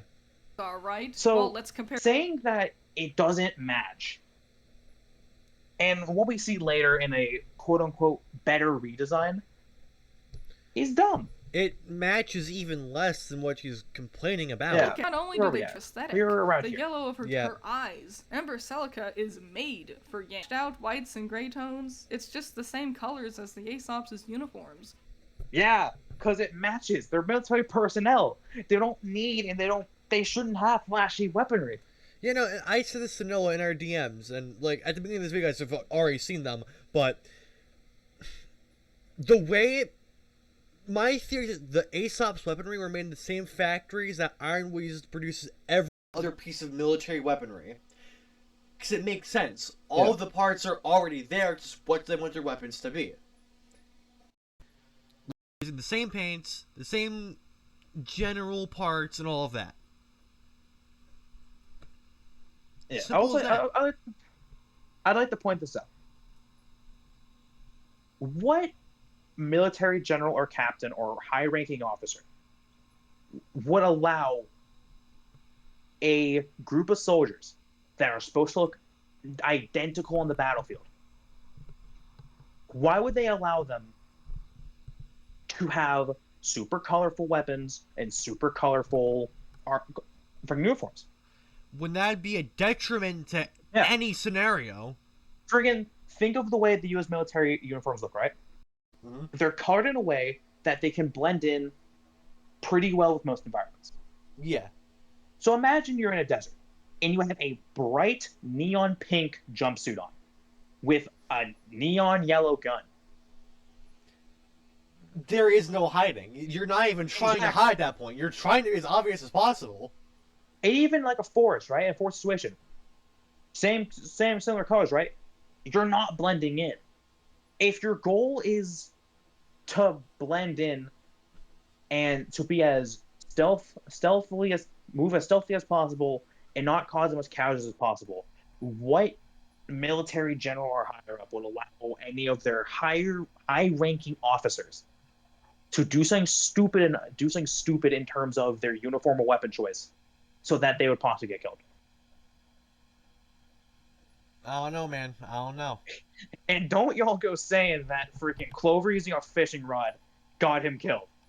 Don't you go and do that. Because that's not what got him killed. It's the fact that it was a 2-on-1 with a Yeah. psychopath and a very skilled huntsman. Yeah. So, like, saying that this doesn't match, and then saying the upcoming redesign There's nothing matches is Harriet stupid. specific about Yeah. this, making it feel like they weren't even actually made for her. Whether she's wearing them or not, it That doesn't matter, though. It doesn't matter if it's made for her or not. Like, yes, we did hear a weapon is made for the person, right? Yeah. And I Here's did the use thing. that as one of the arguments earlier on. Think about this, right? Every single soldier, in terms of real life, gets basically the same rifle and the same pistol. Same Now, unless training, for some- same uniform, same Yeah. everything.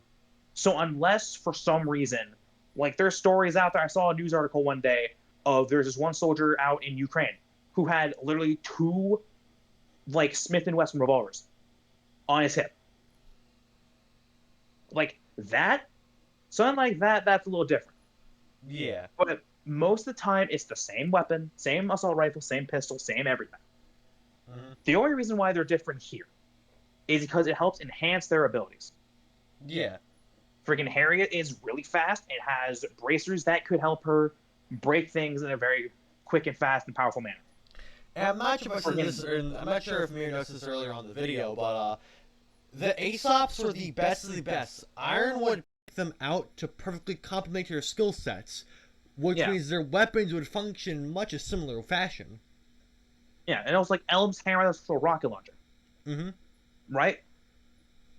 She actually uses the rockets to propel the hammer forward, as we see in the fight against Penny. Yeah, we see that happen. So that's also another reason as to why the whole argument of they don't really get used dual use anymore is kind of also off the table as well. Yeah.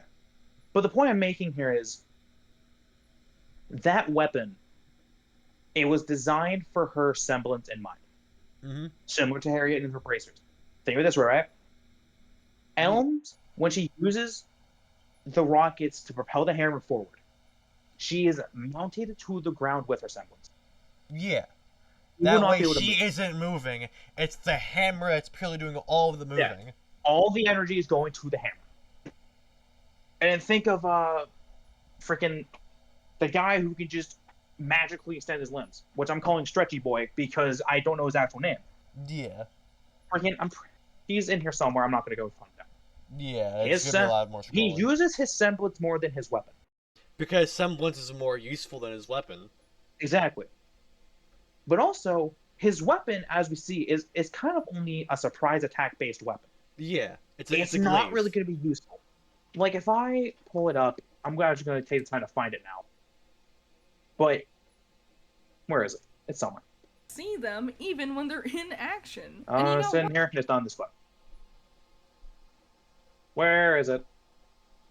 We've in seen here it somewhere. multiple times in the video, so it's definitely here. It's bound to show up. No, I have an idea.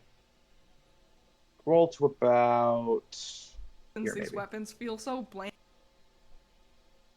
Something introducing a character that has a weapon. Yeah, Right there.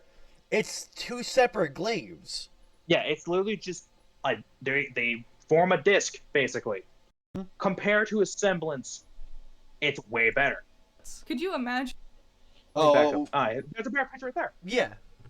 So, where are we at? We were at roughly here. It doesn't draw Yeah. your eye in any. So and also saying it doesn't draw your eye. That's the point. They're military personnel. They're not supposed to be flashy. Because So, like, Matt. well, yeah, as we know, the World Remnant, it's been in peace for about 80 years now, and excluding all the grim attacks and all that, let's say if they were to go to war for whatever reason, having those flashy weapons that she wants would reveal everyone on the fucking battlefield. There is no more hiding at that point. Exactly. And now there is an argument to be made that the uniforms aren't super camouflaging anyway. But at the same time, it's like, imagine this, right? Mm-hmm. Imagine there is a group of FBI agents on literally about to go and invade someone's home, make an arrest, and they have weapons on them. Yeah. Now they typically have armor plates, some sort of hip attachment so they can have their weapons on them, and they most time have like some sort of coat to cover up the weaponry. Yeah. Now imagine if they just had and I just think that it's also supposed to be classy in a way. Mm-hmm. That's a different point. Imagine the already amount of fear that someone kind of feels seeing a bunch of FBI just enter someone's house, right? A lot. Exactly. Then imagine that same amount of. Basically, try to imagine the fear they feel if they see somebody in the FBI wearing a bright pink trench coat and having like neon green pistols at their side. They wouldn't be scared at all. If anything, they'd be laughing their ass off. Exactly. So this also goes towards the point that it also helps in their intimidation factor. Yeah. And also, with the way it's set up, flashy isn't always cool. Mm-hmm. As we just stated. A lot of, sure, Ruby looks cool. I'm not gonna lie, her weapon's cool, the bright red is awesome. But when you break it down into real world aspects, this makes a lot more sense than Yang being neon yellow, or Ren having neon pink accents as well as bright green pistols, or Nora having pink access on a and a somewhat regular looking Silver hammer slash grenade launcher. Yeah. So it's eye popping in a different way. Just because it's not a bright color doesn't mean it's not eye catching or whatever. Like, if you see a special, like, if you see like an FBI agent walking around, you're gonna notice. It's gonna catch your eye. Even if they're wearing like a navy blue jacket with like some yellow lettering on it. So that is another point off the table. Anyway, Yeah. originally the weapons matched the character. Crescent Rose is Ruby's signature red. Pyrrha's spear and shield share her red and golds, and even have swirling accents like in her headband. Even the more simplistic palettes, like Nora's hammer and Renz's pistols. Nora's bullets are still that neon pink that's iconic to Nora. Her grenades are decorated with a heart design. Hell, if she launches them all out, a gigantic heart shape comes up. No one else's weapon has anything like that. This is a Nora-specific element. And while Renz's pistols are just one solid shade of green, they're still his shade of green. You can't mistake these for Oobleck's or Penny's weapons, because they're not their specific colors. But also, these two don't use guns. Yeah. So either way, if you see a green gun, you just know it's his. Mm-hmm. Nowadays, weapons are mostly just washed out single-note colors. They don't As Ray pointed out, you don't need to be colorful to turn heads. Exactly. You just don't. Like, match I feel like the if you characters. saw someone just pull up to a fight with a fishing rod, You'd be watching would that be- shit. yeah, you would probably be like, this is not going to end well. Or you're going to be like, that's cool, Yeah. right? Design, they blend into the backgrounds. They only feature And then this point here, washed out, pukey, muddy versions of the characters' signature colors, or mostly just grays. just because they're not the exact same color doesn't mean that it doesn't match. Yeah. Color palettes are a thing for a reason.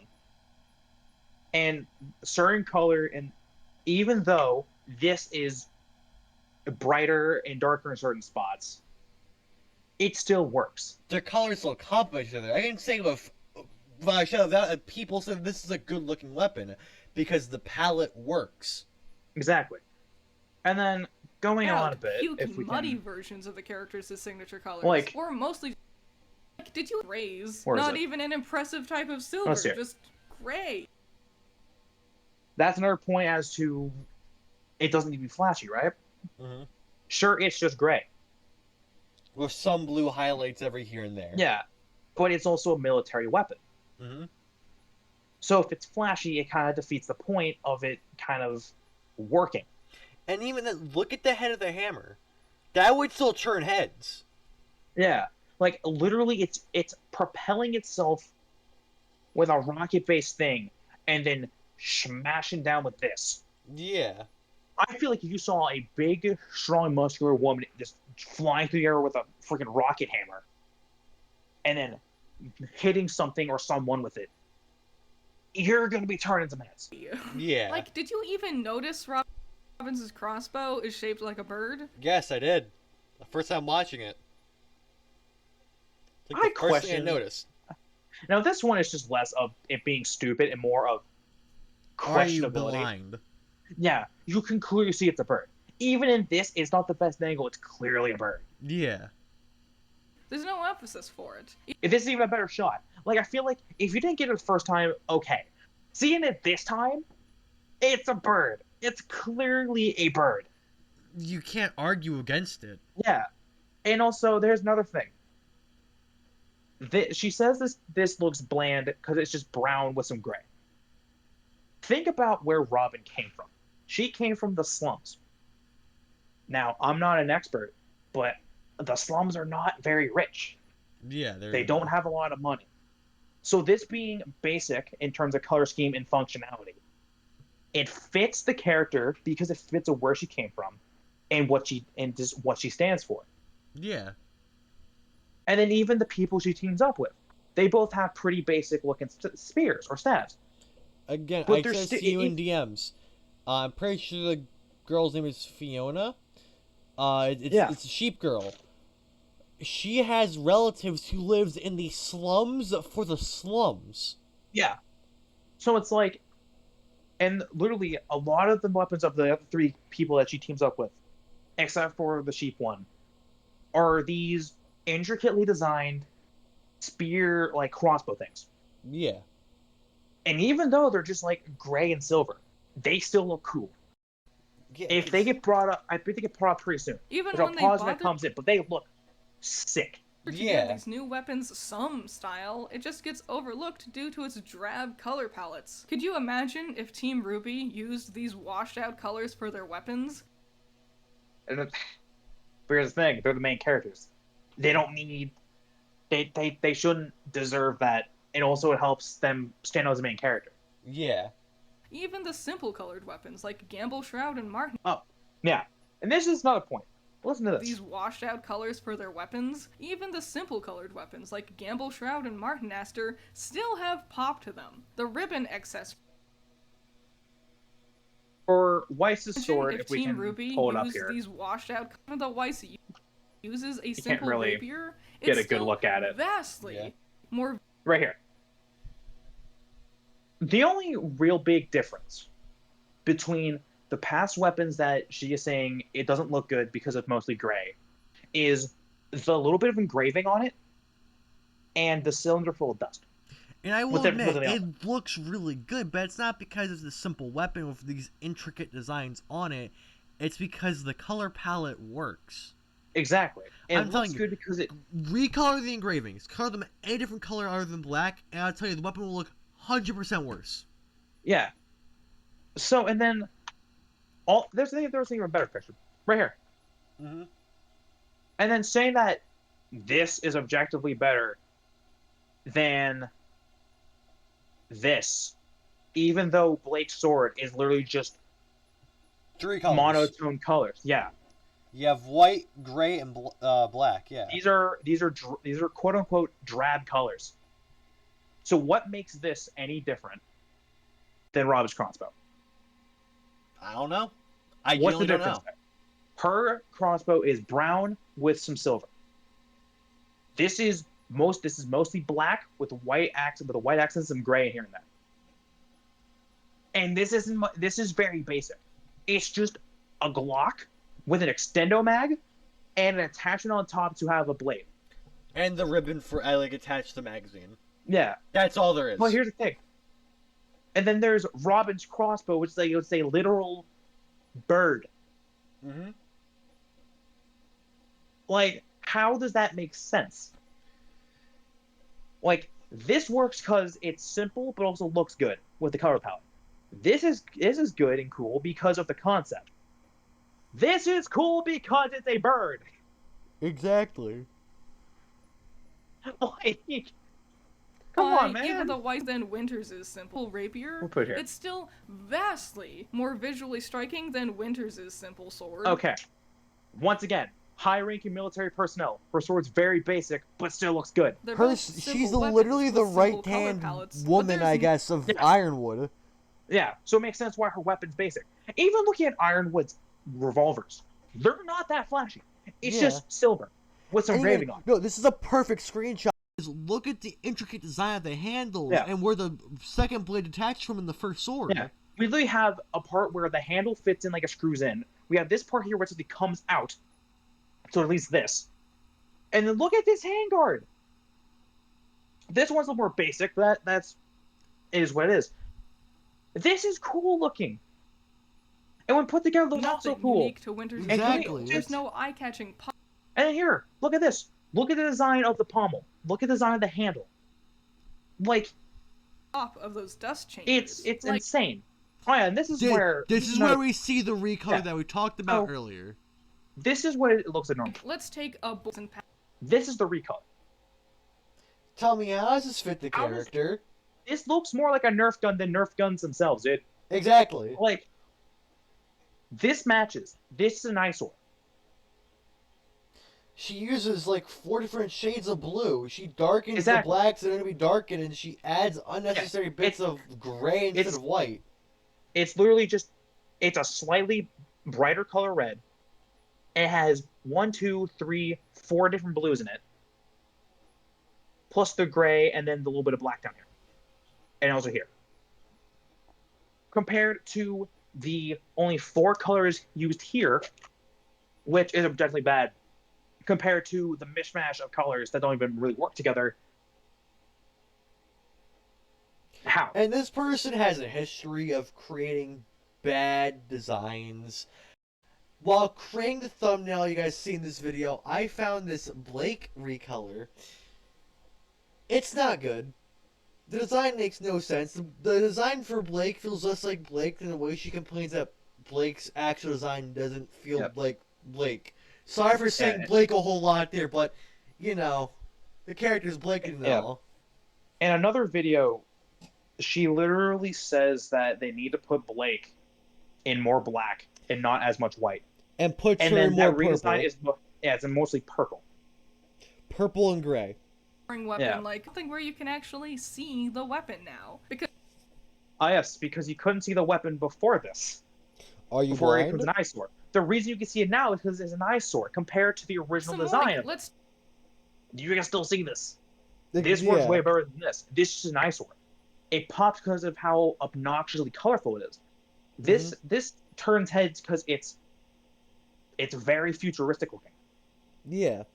Coming from a top-tier military team from one of the most technologically advanced cities and areas in the entirety of this show, this arguably is cooler and better because it's more scientifically more futuristic looking, and also because it fits the team more than this. And the weapon's actually subtle and won't be spied from 5 miles away on the battlefield. Yeah, this thing feels like it should belong to Mercury. Exactly. Not a top-tier military member. Or hell, even colors Neptune. And patterns, something where you can actually see That's the why I weapon meant Neptune, now. not Because Mercury. this show plays I with was colors that a lot. Merc- and I usually can't characters' judge you. hair, eyes, or outfits will feature some important pop of colors. So all those things keep stealing your eye. Here's another This point. will feature some important She says pop that of bland, colors. So all kind of single-use colors are bad, but yet Crow's sword and scythe is only 3 kind of dull colors. It's a maroon, black, and gray. And with silver. a hint of copper. Yeah, with some silver and a hint of copper for the cogwheels. That's about it.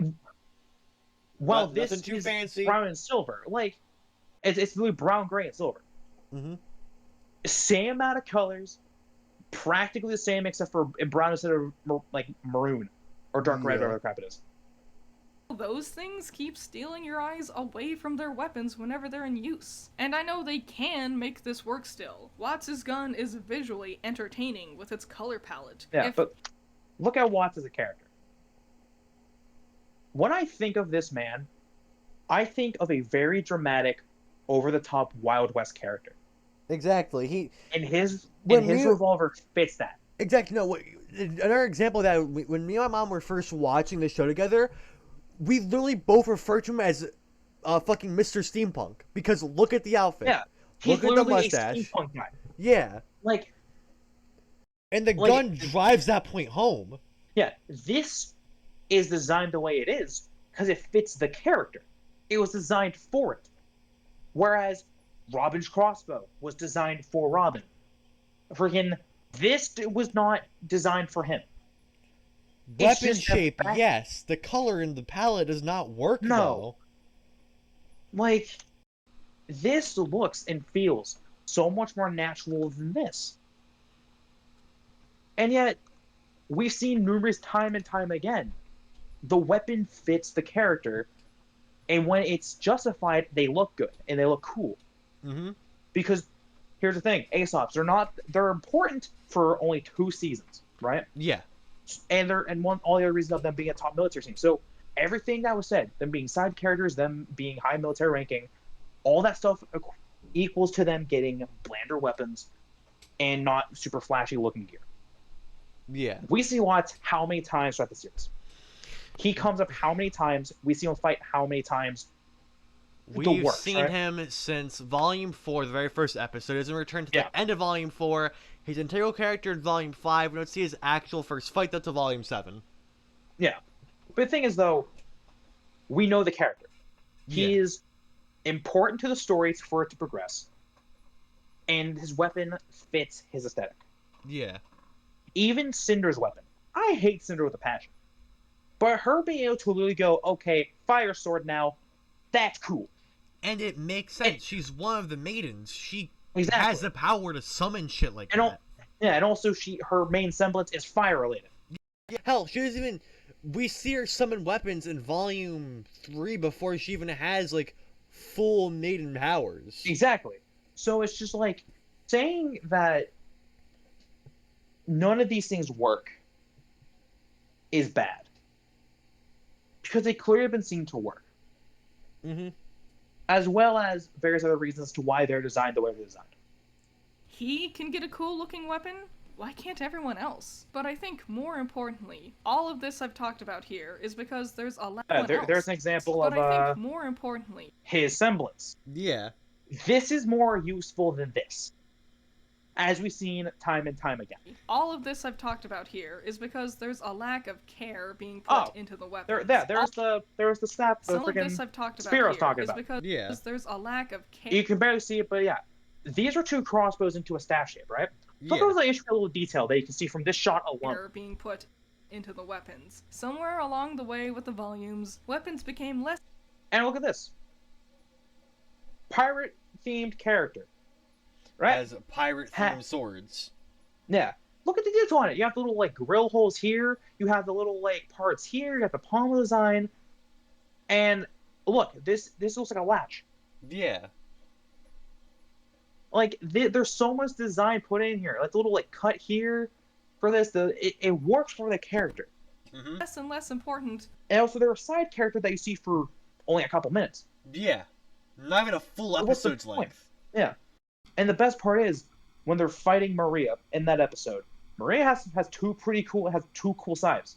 Yeah, they can Wanna lock why into look each cool? other. Yeah, why they're cool? Because she's a main character in the show from when she gets introduced to the end, slightly. Mm-hmm.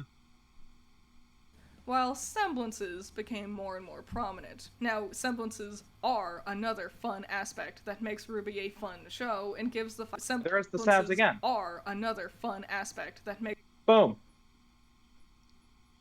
It's not that good, but it works. It shows it off better. Yeah.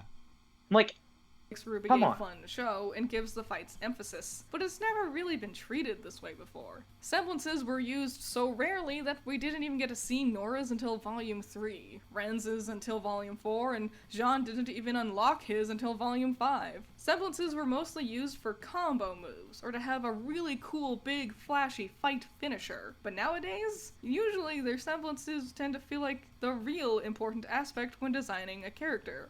Okay, so semblances, it's easier to design a much more magic-like ability that has no actual physical appearance compared to a physical weapon. and also, I don't remember if you said this or not, but you said something about how it makes more sense because... Oh, no, I said this.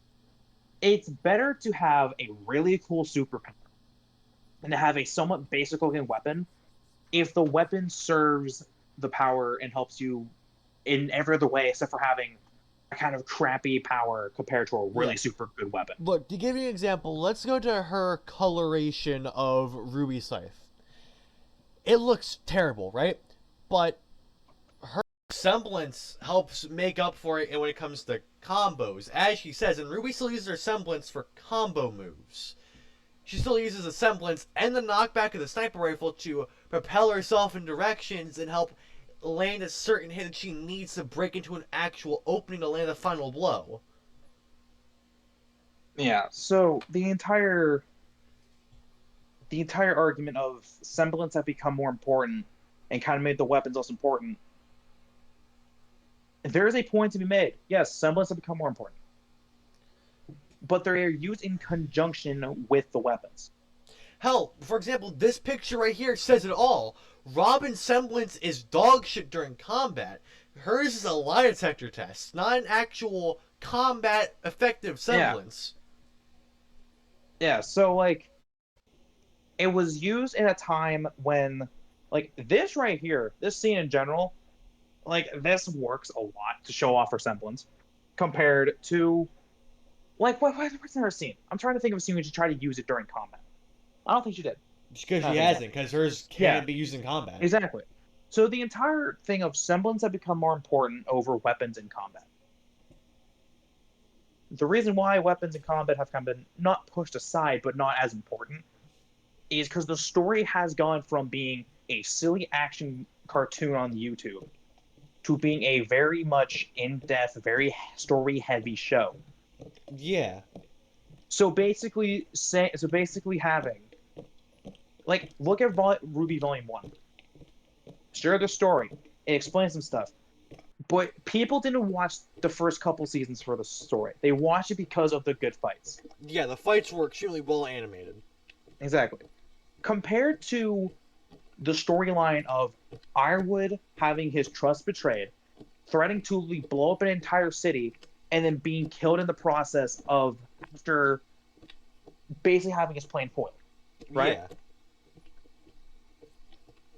Which, like, why would there need to be a good weapon? Why do you need cool weapons if it's more story based now? Mm-hmm. Also, Unless- let's talk about another semblance here, or lack thereof. Mercury reveals to us in, I believe, Volume 6, he lost his semblance due to his father, which means every skill fight we've seen of Mercury up to that point and after, and again, Mercury is a main character. He's one of the main antagonists since Volume 2.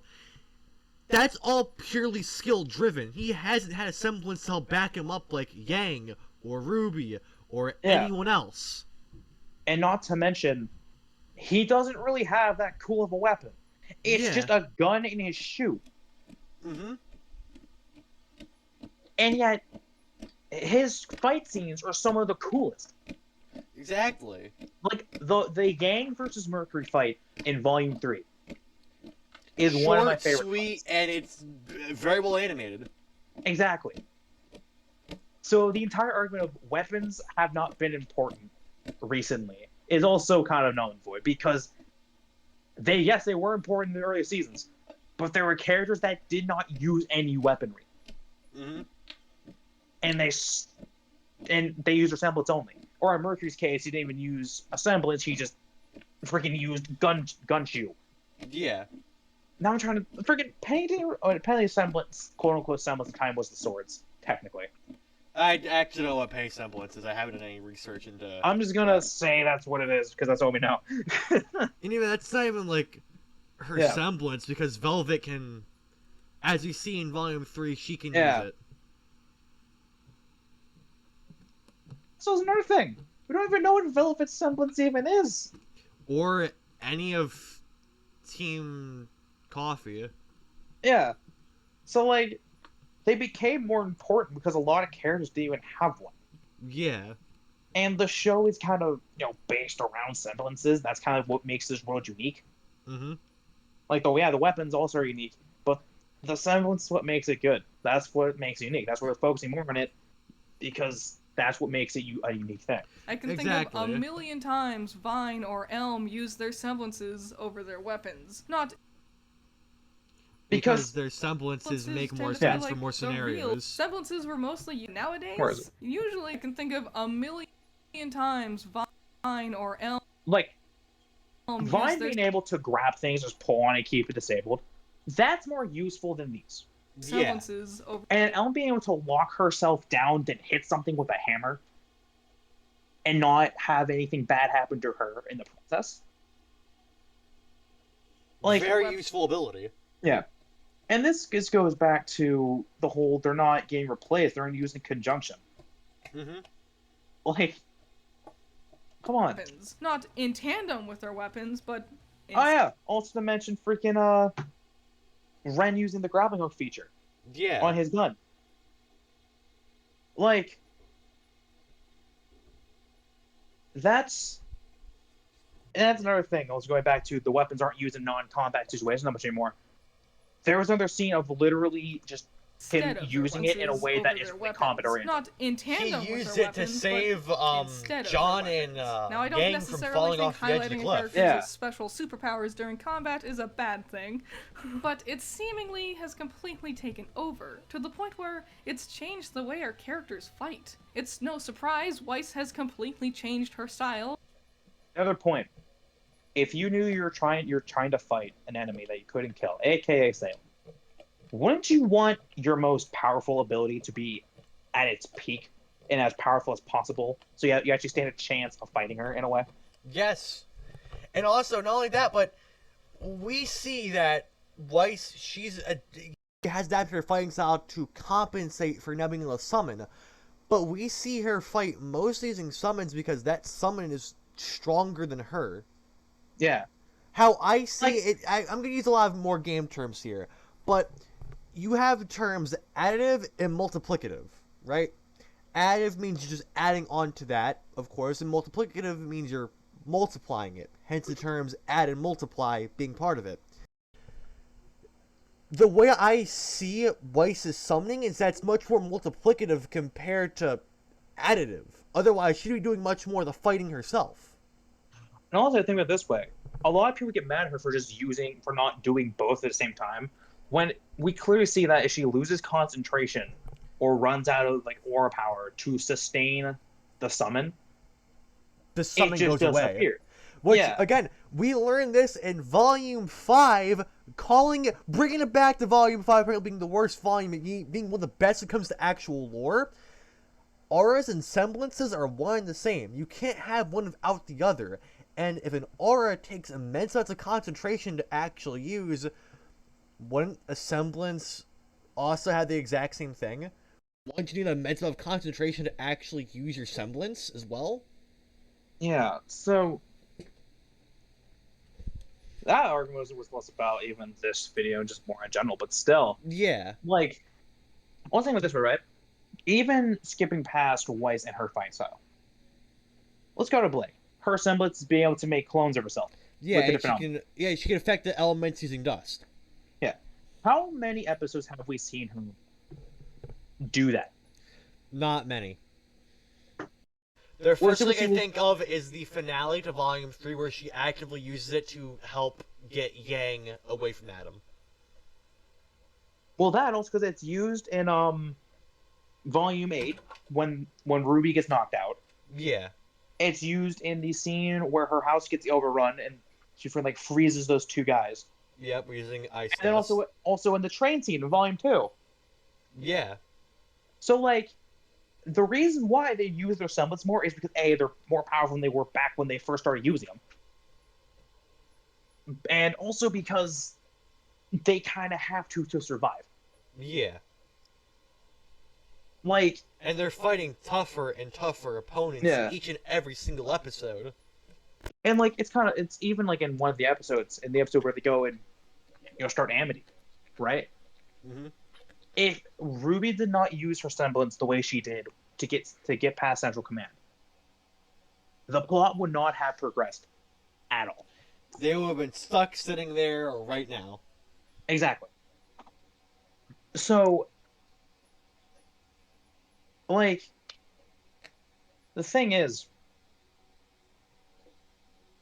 I don't even know where I was going with this. I lost my train of thought. Anyway, what's Brittany doing? To start using her sword like a wand. Now it's all about her semblance, using her glyphs, summoning something else to fight for her. She doesn't swing her blade, she never tries to stab a foe. She might as well be holding Glinda's riding crop for all it's worth. And I'm not trying to dismiss the importance semblances have, but that's also not what the show is sold on. The red trailer isn't meant to highlight Ruby's speed. Hell, it's arguable if she even used her semblance in this fight at all, or if it was just the weight of the bullets pushing her around. And I know No, she even does me use saying semblance that is at a all, point and of it is just the contention bullets. because there are still people out there who don't understand how Ruby's semblance even works. Ruby is Go back to what we said earlier. At an extreme velocity from one point to another by breaking herself down to her molecular components. There are still people who don't understand that Ruby's semblance allows her to move extra fast, and they think it's only meant to turn into rose petals. Still, they explained it in the fucking show, guys. They actually just pay attention to what Penny is actually saying.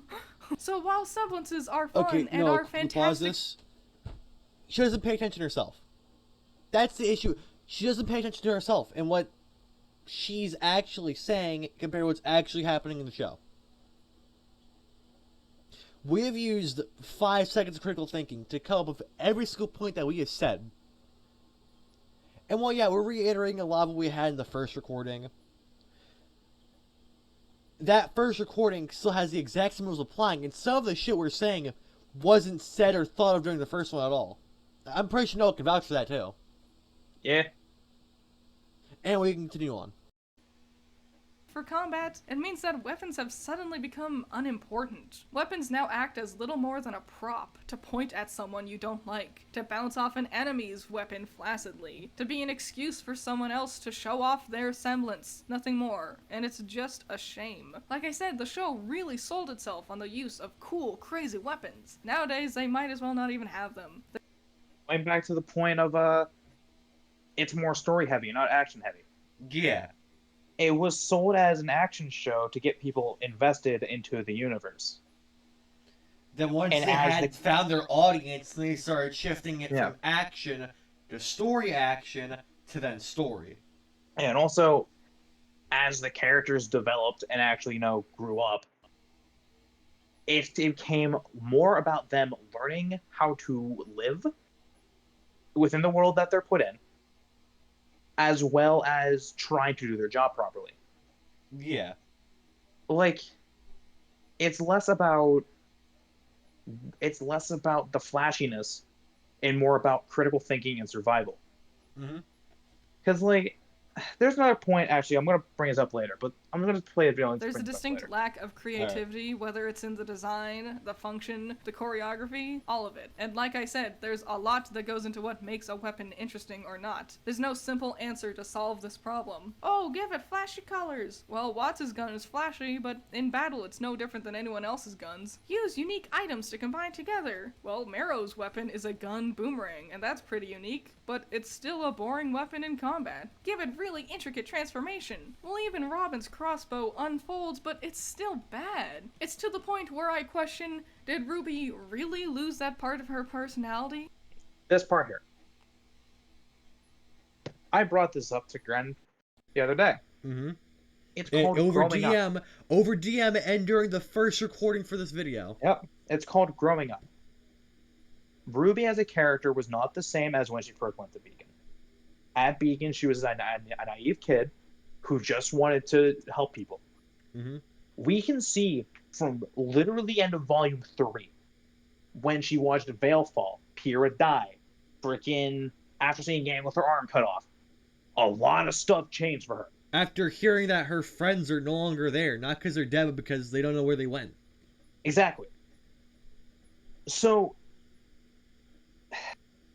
it's one thing to say that she completely forgot if it was implied. Mm-hmm. It's another thing to completely ignore the character development and the way the show is progressing. Yeah. Because here's the thing. Not in this video, but another video that we watched. This person has said that she only got into the show for the fights. Right? Yeah. And when she said that, it's kind of obvious. And she's had a case where she said a lot of slow stuff was bad, right? Yeah. And that even proves the point for that she was there for the fight scenes. And not for the story. Mm-hmm. So not only does her point of view of not watching the show for the story and only because of the fights, and not only is her lack of attention to the way things are designed and the way things work realistically, gives this hot take and all the tapes in this video no ground to stand on. Yeah. Literally zero. And then that's Where my she's point a here big somewhere. weapons enthusiast? Yeah. Or have all the weapons just been so boring lately that even Ruby can't be bothered to care about them? Also, you just look at Have her all the character weapons design. just been so boring Compared to lately Volume that even 1. Shorter hair, slightly taller, more mature-looking clothing. Yeah. And also, there's literally a clip of Crow saying, "When did you learn to grow up so fast?" Yeah, in Volume 6. And Yeah. Ruby replies, it's because I had good role models. Yeah, so she grew up, she dropped her childish ways, and even in Volume 2 opening, there's little lines saying that say goodbye to her childish ways and things that's the child. Yeah. Like, And the openings have a lot of foreshadowing in them, especially Yeah. 2 and 4. so basically, her character got more developed. She realized that all the childish things didn't matter to what she had to do. And like, here's the thing: she still enjoys the weapons. There are a couple facial expressions that she makes when people like bring out their weapons or whatever, and she's like, "Oh, that's kind of cool." Like, Yeah. it's not like fangirling, but it's like, "Yeah, that's pretty neat." So you shouldn't lose that part. It's just, it's not as there as it was. Are we And going to Ruby ignore? can't be bothered Are we to going care to about ignore them. the The- Aesops versus the Geist fight, where she's like, looks like she's fangirling again important part over the of weapons Aesop's is the teamwork and ingenuity weaponry? and the creativity. Yeah. There's style to their movements. There's pizzazz to the way they chose to wield their weapons. There's a unique way that they go about their blocks, their parries, their hits, when they transform their weapons, when they use their semblances with their weapons. There's something creative, and that's just not here these days with these new weapons. And yeah, I know, big talk, right? Hey guys, just be more creative, as if it's that easy. Green is not a creative color. And also, let's be honest, it's not like it's an exact science or anything. This is still a very much subjective concept. You might think Nora's hammer is stupid and Robin's crossbow is the coolest thing since sliced bread. Fine. And it's not like when I talk about Ruby's fan animations, because there's not just one person at play here. There's a designer, a modeler, a choreographer, several animators, so saying just be more creative is reductive and not helpful. So finding a real conclusion to this video really isn't that simple. The only advice I could I brought this up last time. If there's no good way to solve this issue, then what was the point of making a quote-unquote critical thinking slash Like analytical like, piece. yeah. What was the point? Right? Like, and maybe it's because she wanted to bring awareness to it. But at the same time, as you pointed out, it's not that big of a deal as she's making it out to be. Mm-hmm. So, what was the point? I don't know. Like, potentially give is what? take more time to play with the weapons, Okay. view the weapons as Also, characters this point. themselves, and she says that the solution is one of the solutions is to treat the weapons as a character. And I brought this up to you last time we talked about this. Mm-hmm. There are so many people working on this project. There's a bunch of designers, animators, all that stuff, right? Yeah. So if designers of the weapons wanted to make a super cool, flashy weapon, not only would it kind of take away, most likely, from the original cast, but they'd have to pair it with a character. Yeah. Which, and the issue is the fact that, from my knowledge, most of the remaining parts of the show is already planned out, which means we already... yeah, There are the characters we meet, the fights have a general choreography going on, and then the general weapons are already made. Yeah. You can't make a weapon cool and flashy if that's the case. They need to Yeah. work in reverse order, and reversing the order of that would be the least productive thing they could be fucking doing. yeah. Like, in Ruby's case, going and taking everything they have finished already, just so they can add a somewhat cooler, more flashy weapon, and pair it to a character that most likely isn't going to fit said weapon, is worse than having, in this person's opinion, a bland-looking character with a bland-looking weapon. Yeah. And either way, in terms of storytelling, it makes more sense. The main characters look the way they do. They look flashy, colorful, all this stuff because they're main characters. Yeah. If any other character had just as much flair or just as much pizzazz or whatever, it would take away from the main cast. It wouldn't allow them to show off their strengths. It wouldn't allow anything except for just be another character. And then here's the thing. I don't know how many shows you've seen, Gren, But I can guarantee the ones that have too many characters to focus on, you didn't enjoy that much. You're right. I didn't enjoy them as much because there's too much going on at once. Exactly. So like, for it doesn't make sense to me why you go out of your way to make a nearly half an hour long video just to say a bunch of just spout your anger about how you think the weapons are bad, and then give a bad solution that in the long run A doesn't work and B isn't even a good solution. Exactly. And also she even backpedaled at some point with the conclusion. I So, don't know like, how a even person can really do backpedal something- so much. Yeah, and then that even in the sticks ending out here, to you. Something even the ending, she's going into more detail why she thinks having a designer design a weapon that stands out to them is a good idea. When here's the thing, that's also a bad idea. Just in a logistical reason. Because the writers probably would have weapons already designed and in mind for how it should play out. So, like, let's say one of the weapons that design, right? Let's say it's a freaking coffee mug that turns into a knife. Why not? Alright. But let's say that the designer doesn't like that idea. Let's say this thing's boring. So they make it not a coffee mug, but they make it a teacup instead. Not even a teacup, but they make it something different, like it's like a pot, like a big old cast iron pot that turns into a knife. They then have to, those writers have to go in and completely rewrite how that scene works and how the person uses that weapon. Yeah.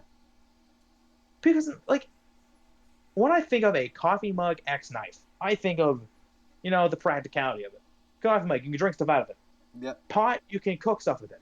So, like, let's say there's a scene where the person who owns that mug knife combo is sitting there with drinking coffee.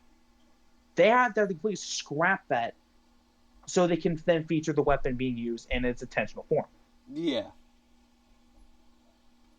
And then, not only to mention, they also change a bunch of other stuff about, like, the characters have to react to it in different ways. Friggin' the character using it has to act a certain way when using it. Yeah. Not only that, but they need to re-record all of the lines that say coffee cup instead of cast iron pot, or even just pot. Exactly. So it's just like, it's too much extra work for such little reward. Mm-hmm. And then also let me you last point in have this video. fun with. Have your work excite you. A fancy move. Now, or I normally agree with this, but in terms of review with the series already planned out, that can't work. Yeah. It just can't and will not work. Not at all. a snazzy design, really play into it, lavish over these parts that you like, and help make the weapons truly feel like extensions of their wielders. Maybe take some time to sit down and Another point of making parts with flashy. The way she words that seem like just, if there's a part you don't like, don't even work on it, just work on the part you like. Yeah. So, like, going back to the knife cup thing. What if the person only likes the knife and not the coffee mug? They're gonna put a lot of effort and make sure that knife looks really good and cool, and the mug's gonna suffer and look bad. Yeah. You can't do that. If you're gonna work on a weapon that has multi-uses and multi-purpose, it has to mesh together well and it has to function well together. Mm-hmm. Like, for example, Coco's minigun is also a freaking briefcase. She can beat the crap out of people with the briefcase or just gun them down. Yeah. And that is cool. Let's talk about one of the more underwhelming characters, I guess. More so unknown than underwhelming. Junior. We only see him in one episode of Volume 2 and in Yang's trailer for Volume 1. Yeah. And his weapon is a rocket launcher baseball bat. Yeah, exactly. And, like, here's the thing. I could, just judging by not even how complex, just judging by how it's designed and how it functions. You already know the writers have had that in the works for months, probably. Yeah. But, like, let's say someone didn't like the fact that it was a bat. And they had it already written up. Like, it would have had been changed. Mm-hmm. And it probably would have made things feel bad. Because they wouldn't have to just change up the design of the weapon. they'd have to change the fight. They'd have to change how the characters react to it. They have to change the way they fight with it. Mhm. All stuff that's said before, but still, like, come on, Look at man. Ruby's weapons and think about which ones you love and which ones you hate. Think about why. What did the good ones do so well that makes you enjoy them, and what did the bad ones do that you think they could have improved on? And I hope this video was insightful to you and maybe helped you understand why it is you do or don't like certain weapons in Ruby. And at the end of the day, I think we can all agree that at the very least, Ports' weapon is real fucking stupid, huh? No, it's not. I mean, it is, but it's also still good. Okay. The video's basically over. It's just the credits. Yeah, we and see this, stupid me. yeah. My final thoughts on this are literally just 5 seconds of thinking will lead you to most of our conclusions. Yeah. And the thing it's not is, that complex. this isn't. Yeah, this also is like the first time this YouTuber has said something or done something like this. There are numerous other videos she has out there that literally all you have to do is think for 5 seconds and look into things a little more than just surface level. And you can get all the answers you need. Yep. Like, I'm assuming that other videos will be uploaded on after this one. And we'll get into it later, but specifically there's one video where she talks about how apparently the heroes of the story aren't actually heroes. That And then one's proceed- even longer, too. Yeah. Her main reasoning is because apparently, quote unquote, the heroes do the same thing that the villains do, but the villains don't get away with it and the heroes do. And another argument is when it comes to the Ironwood, when they don't trust Ironwood. Yeah, when they lie to Ironwood. Like, the Yeah. entire, like, Now- the main point of the Atlas arc. Yeah. And their whole reasoning is they had no reason to distrust him. And they had no other, and they had to just hold him outright. When in reality, they were skeptical of him because they knew the way he was acting was strange. They could tell he's under a lot of stress. And they looked and at also- Mantle. Yeah. So they had the right to not trust him. And yet she was insisting that they're terrible people because they didn't trust him. Which, like, we just proved why that's wrong within a few sentences. Exactly. But not even much thought was put into it. Yeah, it's basic understanding of how these things work. And clearly she doesn't understand that. So, as much as we're trying to make this as an insightful video without trying to bash this person, Because please. look, it may seem like we hate her, but we more so hate the method and the way she approaches things, rather than the Exactly. way the person behind the screen. Like, here's the thing, I couldn't really care less, right?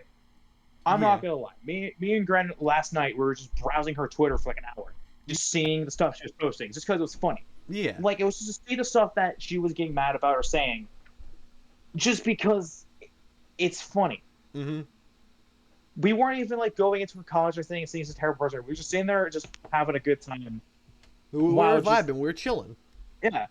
So, like, we're not saying she's a bad person. We're not saying that you shouldn't not like watch her stuff, because honestly, we watched another one of her videos, and it was actually very insightful. Yeah. Like, it wasn't. It's just when it comes to the Ruby content, it feels like she has no real reason to cover it, but she still does. Yeah. So I implore you, please do not watch any of her Ruby stuff, unless like you're going to do a similar thing that we're doing. And critique it. critique. Yeah. Properly critique. Lay your points out as best as you can, as we have tried doing, because everything here unscripted. Everything here is as natural as we could do. So.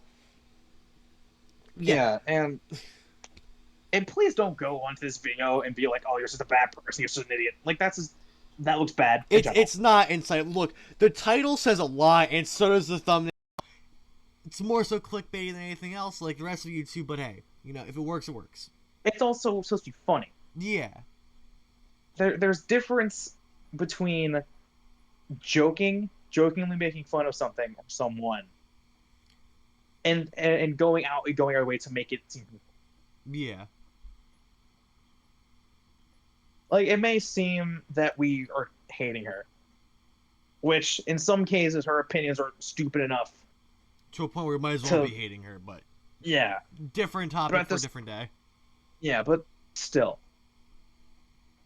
The fact still stands that she, and there's another reason why she is, we kind of implore you to not really support her, but also not, like, negate her. It's because she doesn't use fact when it comes to any of these opinions. Yeah. Like, there's another video, I don't remember when it was, that we were watching. It was a power scan video, if I remember correctly. I'm pretty sure there's a power scaling video where I think... And we were talking about how the punch that Oscar threw at Neo didn't really make sense, quote unquote. When we broke it down very simply, Neo was already distracted with Nora, Yeah. and she was banking on Oscar to not land the hit. Yeah, she was banking on Oscar missing to add less suspicion to herself and get the artifact away as easy as possible. Now, is that an assumption? Yes, but it's a justified assumption. It's an educated assumption. Yeah, educated guess. Educated guess. While most of the stuff in this video is her just blatantly saying stuff that isn't true, just for the sake of saying that she doesn't like it. Yeah. Again, don't bring any actual hate to the content creator. And the only other non-review video we've watched from her is the Arcane video, and I admittedly haven't watched Arcane, so I can't say shit about how the video has turned out. But from what I have seen of it, in terms of the video itself, the video seems very insightful. Exactly. Like, it was witty, it was good. The Ruby stuff is just not. So this is where I think we should warn you for the headache that will be the next couple of videos. Yeah. This one's been a long recording, guys. We've been here, me and Noah have been here talking about this video for 2.5 hours now. Yeah, and the video's only half an hour long. Yeah, we have discussed all of our points in length. Yeah. To help elaborate upon how we truly feel about the opinions and the I can't even say this, the subjective facts listed here. Yeah. So, like, here's the thing. We're saying this in a way that we're trying to spread positivity about the show. There's also reason why we did it. It's because we have seen how toxic the community for this show has been. Yeah, we've seen the community. That's it. And we see the show. And we disagree with how the two things are portrayed. The show itself is fantastic in our opinion, but the community dogs on it for no reason. Exactly. So we're doing this mainly because we're trying to prove a point that you really can't, like, don't do this. Mm-hmm. Don't do it. Because as you can see, people will come along and tell you you're wrong. Exactly. So, other than that, I have nothing else to add. I'm not sure about about you. too. I don't. Okay. Everything that we've talked about was discussed in length the rest of the video. Really, nothing's left to say. Other than stuff from the other videos that we mentioned, but those will be covered later. Yeah, well, look, if you've watched this far, we deserve to tell you that we're going to be reviewing 2 other videos. We've brought them up multiple times in this video. It is the video on the heroes and why they're actually the bad guys. In the power scaling video, there's going to be 2 separate uploads that are going to be recorded later. Maybe not today, 'cause again, 2.5 hours all of a sudden one Yeah. sitting. So we discussed in length everything we're going to talk about, our gripes, and we're going to go more in depth with our gripes, the actual subjective facts I said earlier in the other two videos, especially the power scaling one, because that one I have the most amount of issues with, and I have the most amount of developed answers to in comparison to this one and the hero video. Those one, like this one and the hero one, these are Noah Spotlight videos. Because I watched them and I DM'd Grant for about an hour watching them. Look, this one, it was about an hour's worth of actual DMs. There's not much there, but we're sitting here for about an hour. And Yeah, the other and one, even after I that, we would have still talked received, about it. yeah, and the other one, I can guarantee you, I would have received DMs if he wasn't at work. Yeah, I literally watched the freaking heroes while they're villains at work. That's why I didn't get any DMs for that one. But if it was at home or even at like a friend's place, he would have definitely DM'd me about it. Oh yeah, no, I would have. That's all we have planned for today, guys. I hope you all enjoyed the movie we've uploaded discussing this. I hope you all enjoyed the movie. Hope the popcorn's good. See y'all next video. Oh my god.